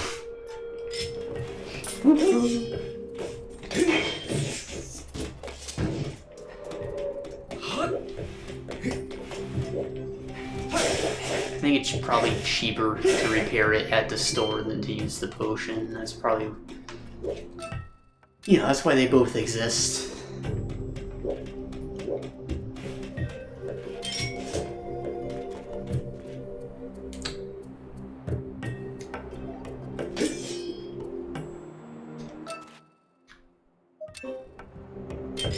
Unless there's something in the center, I don't see a reason to really send us across like this. Because I still have to come back the same way. And it's still going to leave this cart here unless I take the long way. Oh, there's a flower.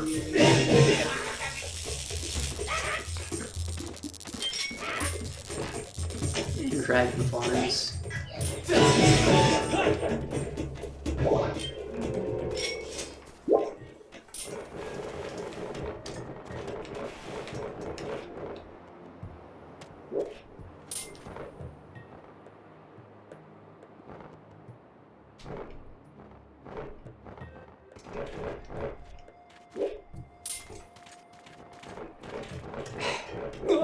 you only need these for upgrading your potions, and it's not like a permanent upgrade, it's like literally a one-time use, and I don't think that the dragonflies are necessary for the health potion, which is the most important one.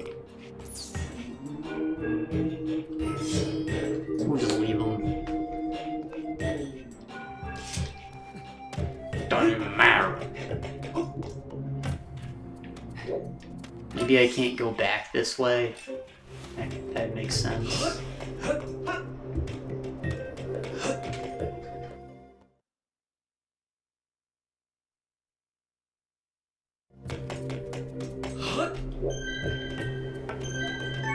What?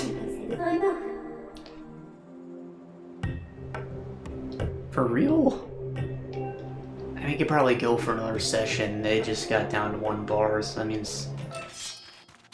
Yeah, it's got a few hours left from what I've seen last time, but like I changed these this month. Like, we were on fresh batteries when we started playing this. Maybe it's because they've just been sitting in the Wiimote that they're dying so quickly, but that kind of sucks. These are Duracells too, they're not supposed to be shitty batteries, right? Yeah, Duracell. They aren't like sunbeams, those things only last, you know, a week. They have like, they're just a fraction of the normal charge. I wonder how Energizer fares. I've never used too many Energizer batteries, so it's been Duracell. It says America's #1 trusted brand. That's probably why.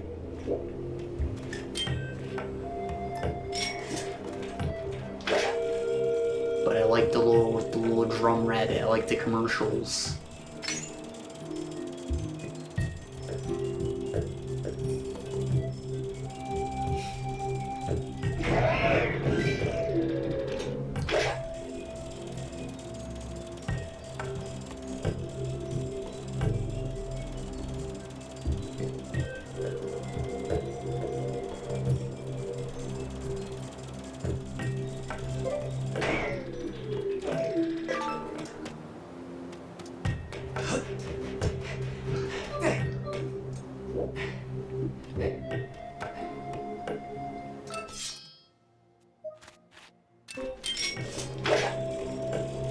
It's not over here. I don't think I can reach it.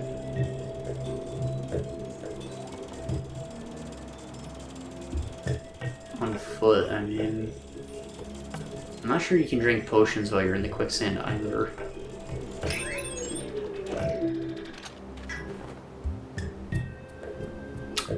Oh, yeah, you know what? He gave me the updated map. Jesus Christ. So,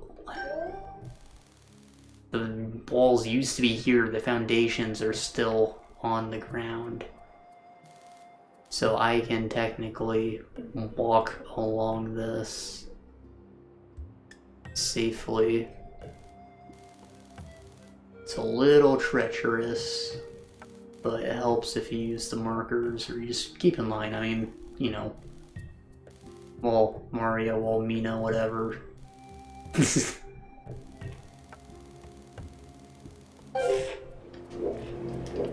It's a pattern.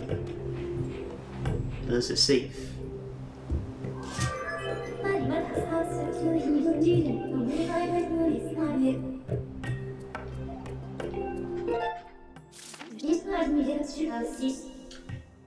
Why you just gotta explain stuff after I explain it? It's like wasting everybody's time.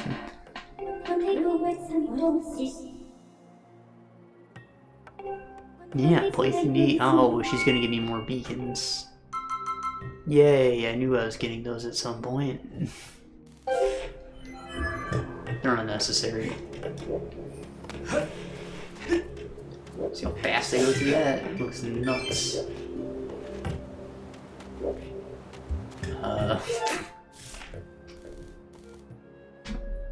Yeah, so I need to...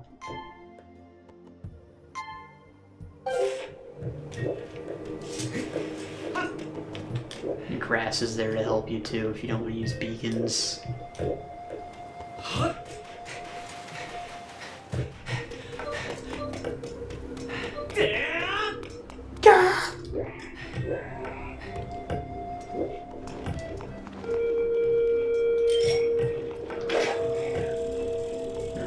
get you. I'm gonna get you. You might hit me before I get to him, and that might take me out of the bug. What a fucker.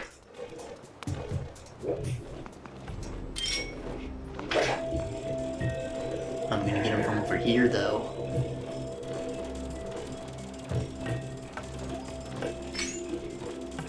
Get you, bitch. Come get you, bitch. Call me the Unabomber, because you're the one I'm bombing.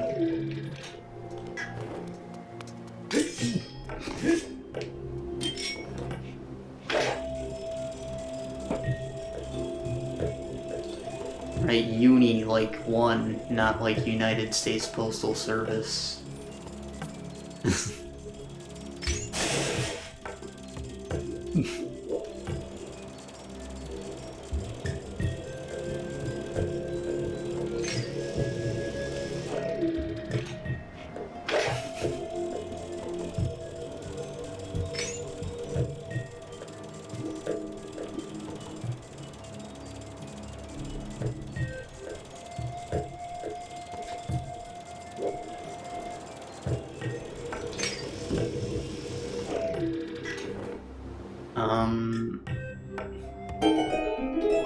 Is there a time crystal over there? Because I'm not sure how I can get over there otherwise.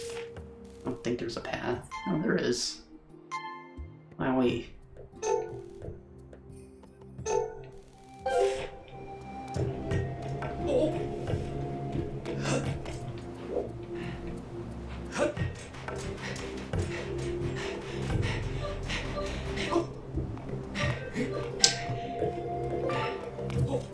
That's one of the things I'm supposed to be collecting.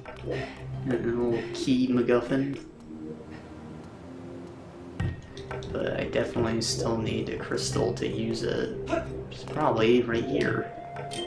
Behind this cracked wall.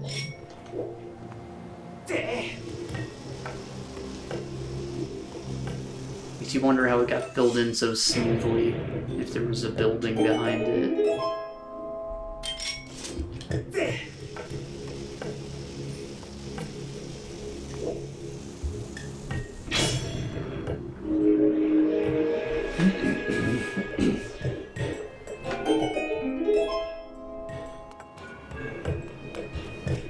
What these did in the past when this was already green, like, did it bring it to a primordial ooze state, or was it just like eternal youth for the plants?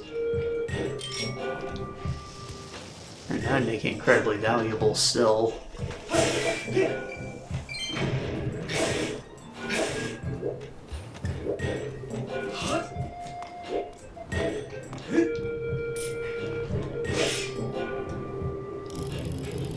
Turn it up. Oh. It's a button. Now just jab again.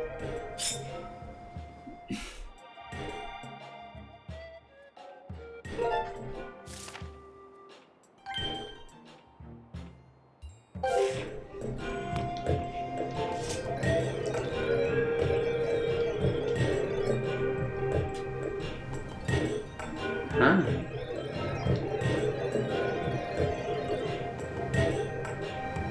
Get it open just fiddling with the dials. Are you telling me I have to come back? Because it sure seems like it's locked in. It's like I had a lot of choice.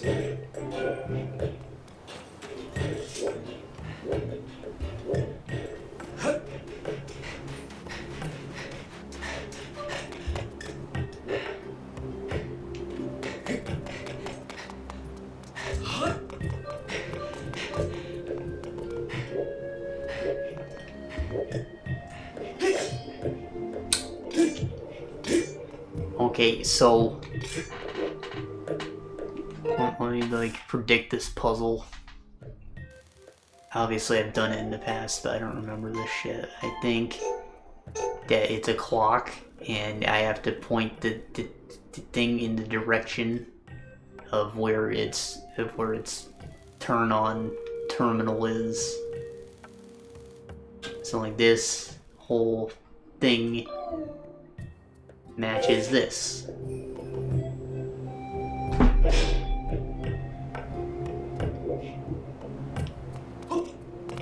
Did I explain that without sounding stupid? Doubt it. Luckily there's a save point right there because I am pretty sleepy now. It is 6:10 a.m. So yeah.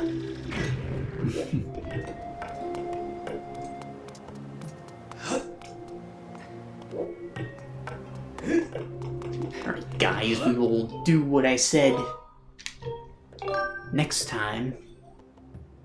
Next time? I don't know what next time will be, because I be doing things. Like, we got Christmas shopping to do, and we got somewhat working to do.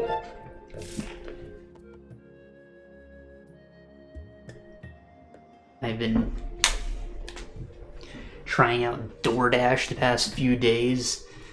My first couple days I didn't have like a amazing experience. It was kind of like almost not worth it. But you know, it's also like a non-committal job. Like, I pick my own hours, so that's cool. That's its only saving grace, really. But I don't know, I need to give it more time before I decide if I stick with it. But as it stands, this is just gonna be like help pay for Christmas while I look for a real job kind of thing. Like, just for a month, probably. But I will be sure to give my final thoughts on that when I have more experience with it. And, yeah, I definitely went over time. Whatever. I'm just sleepy now. Have a good day, night, whenever you're watching this, people. And I'll see you, hopefully, in a week. But I don't know when. Bye-bye.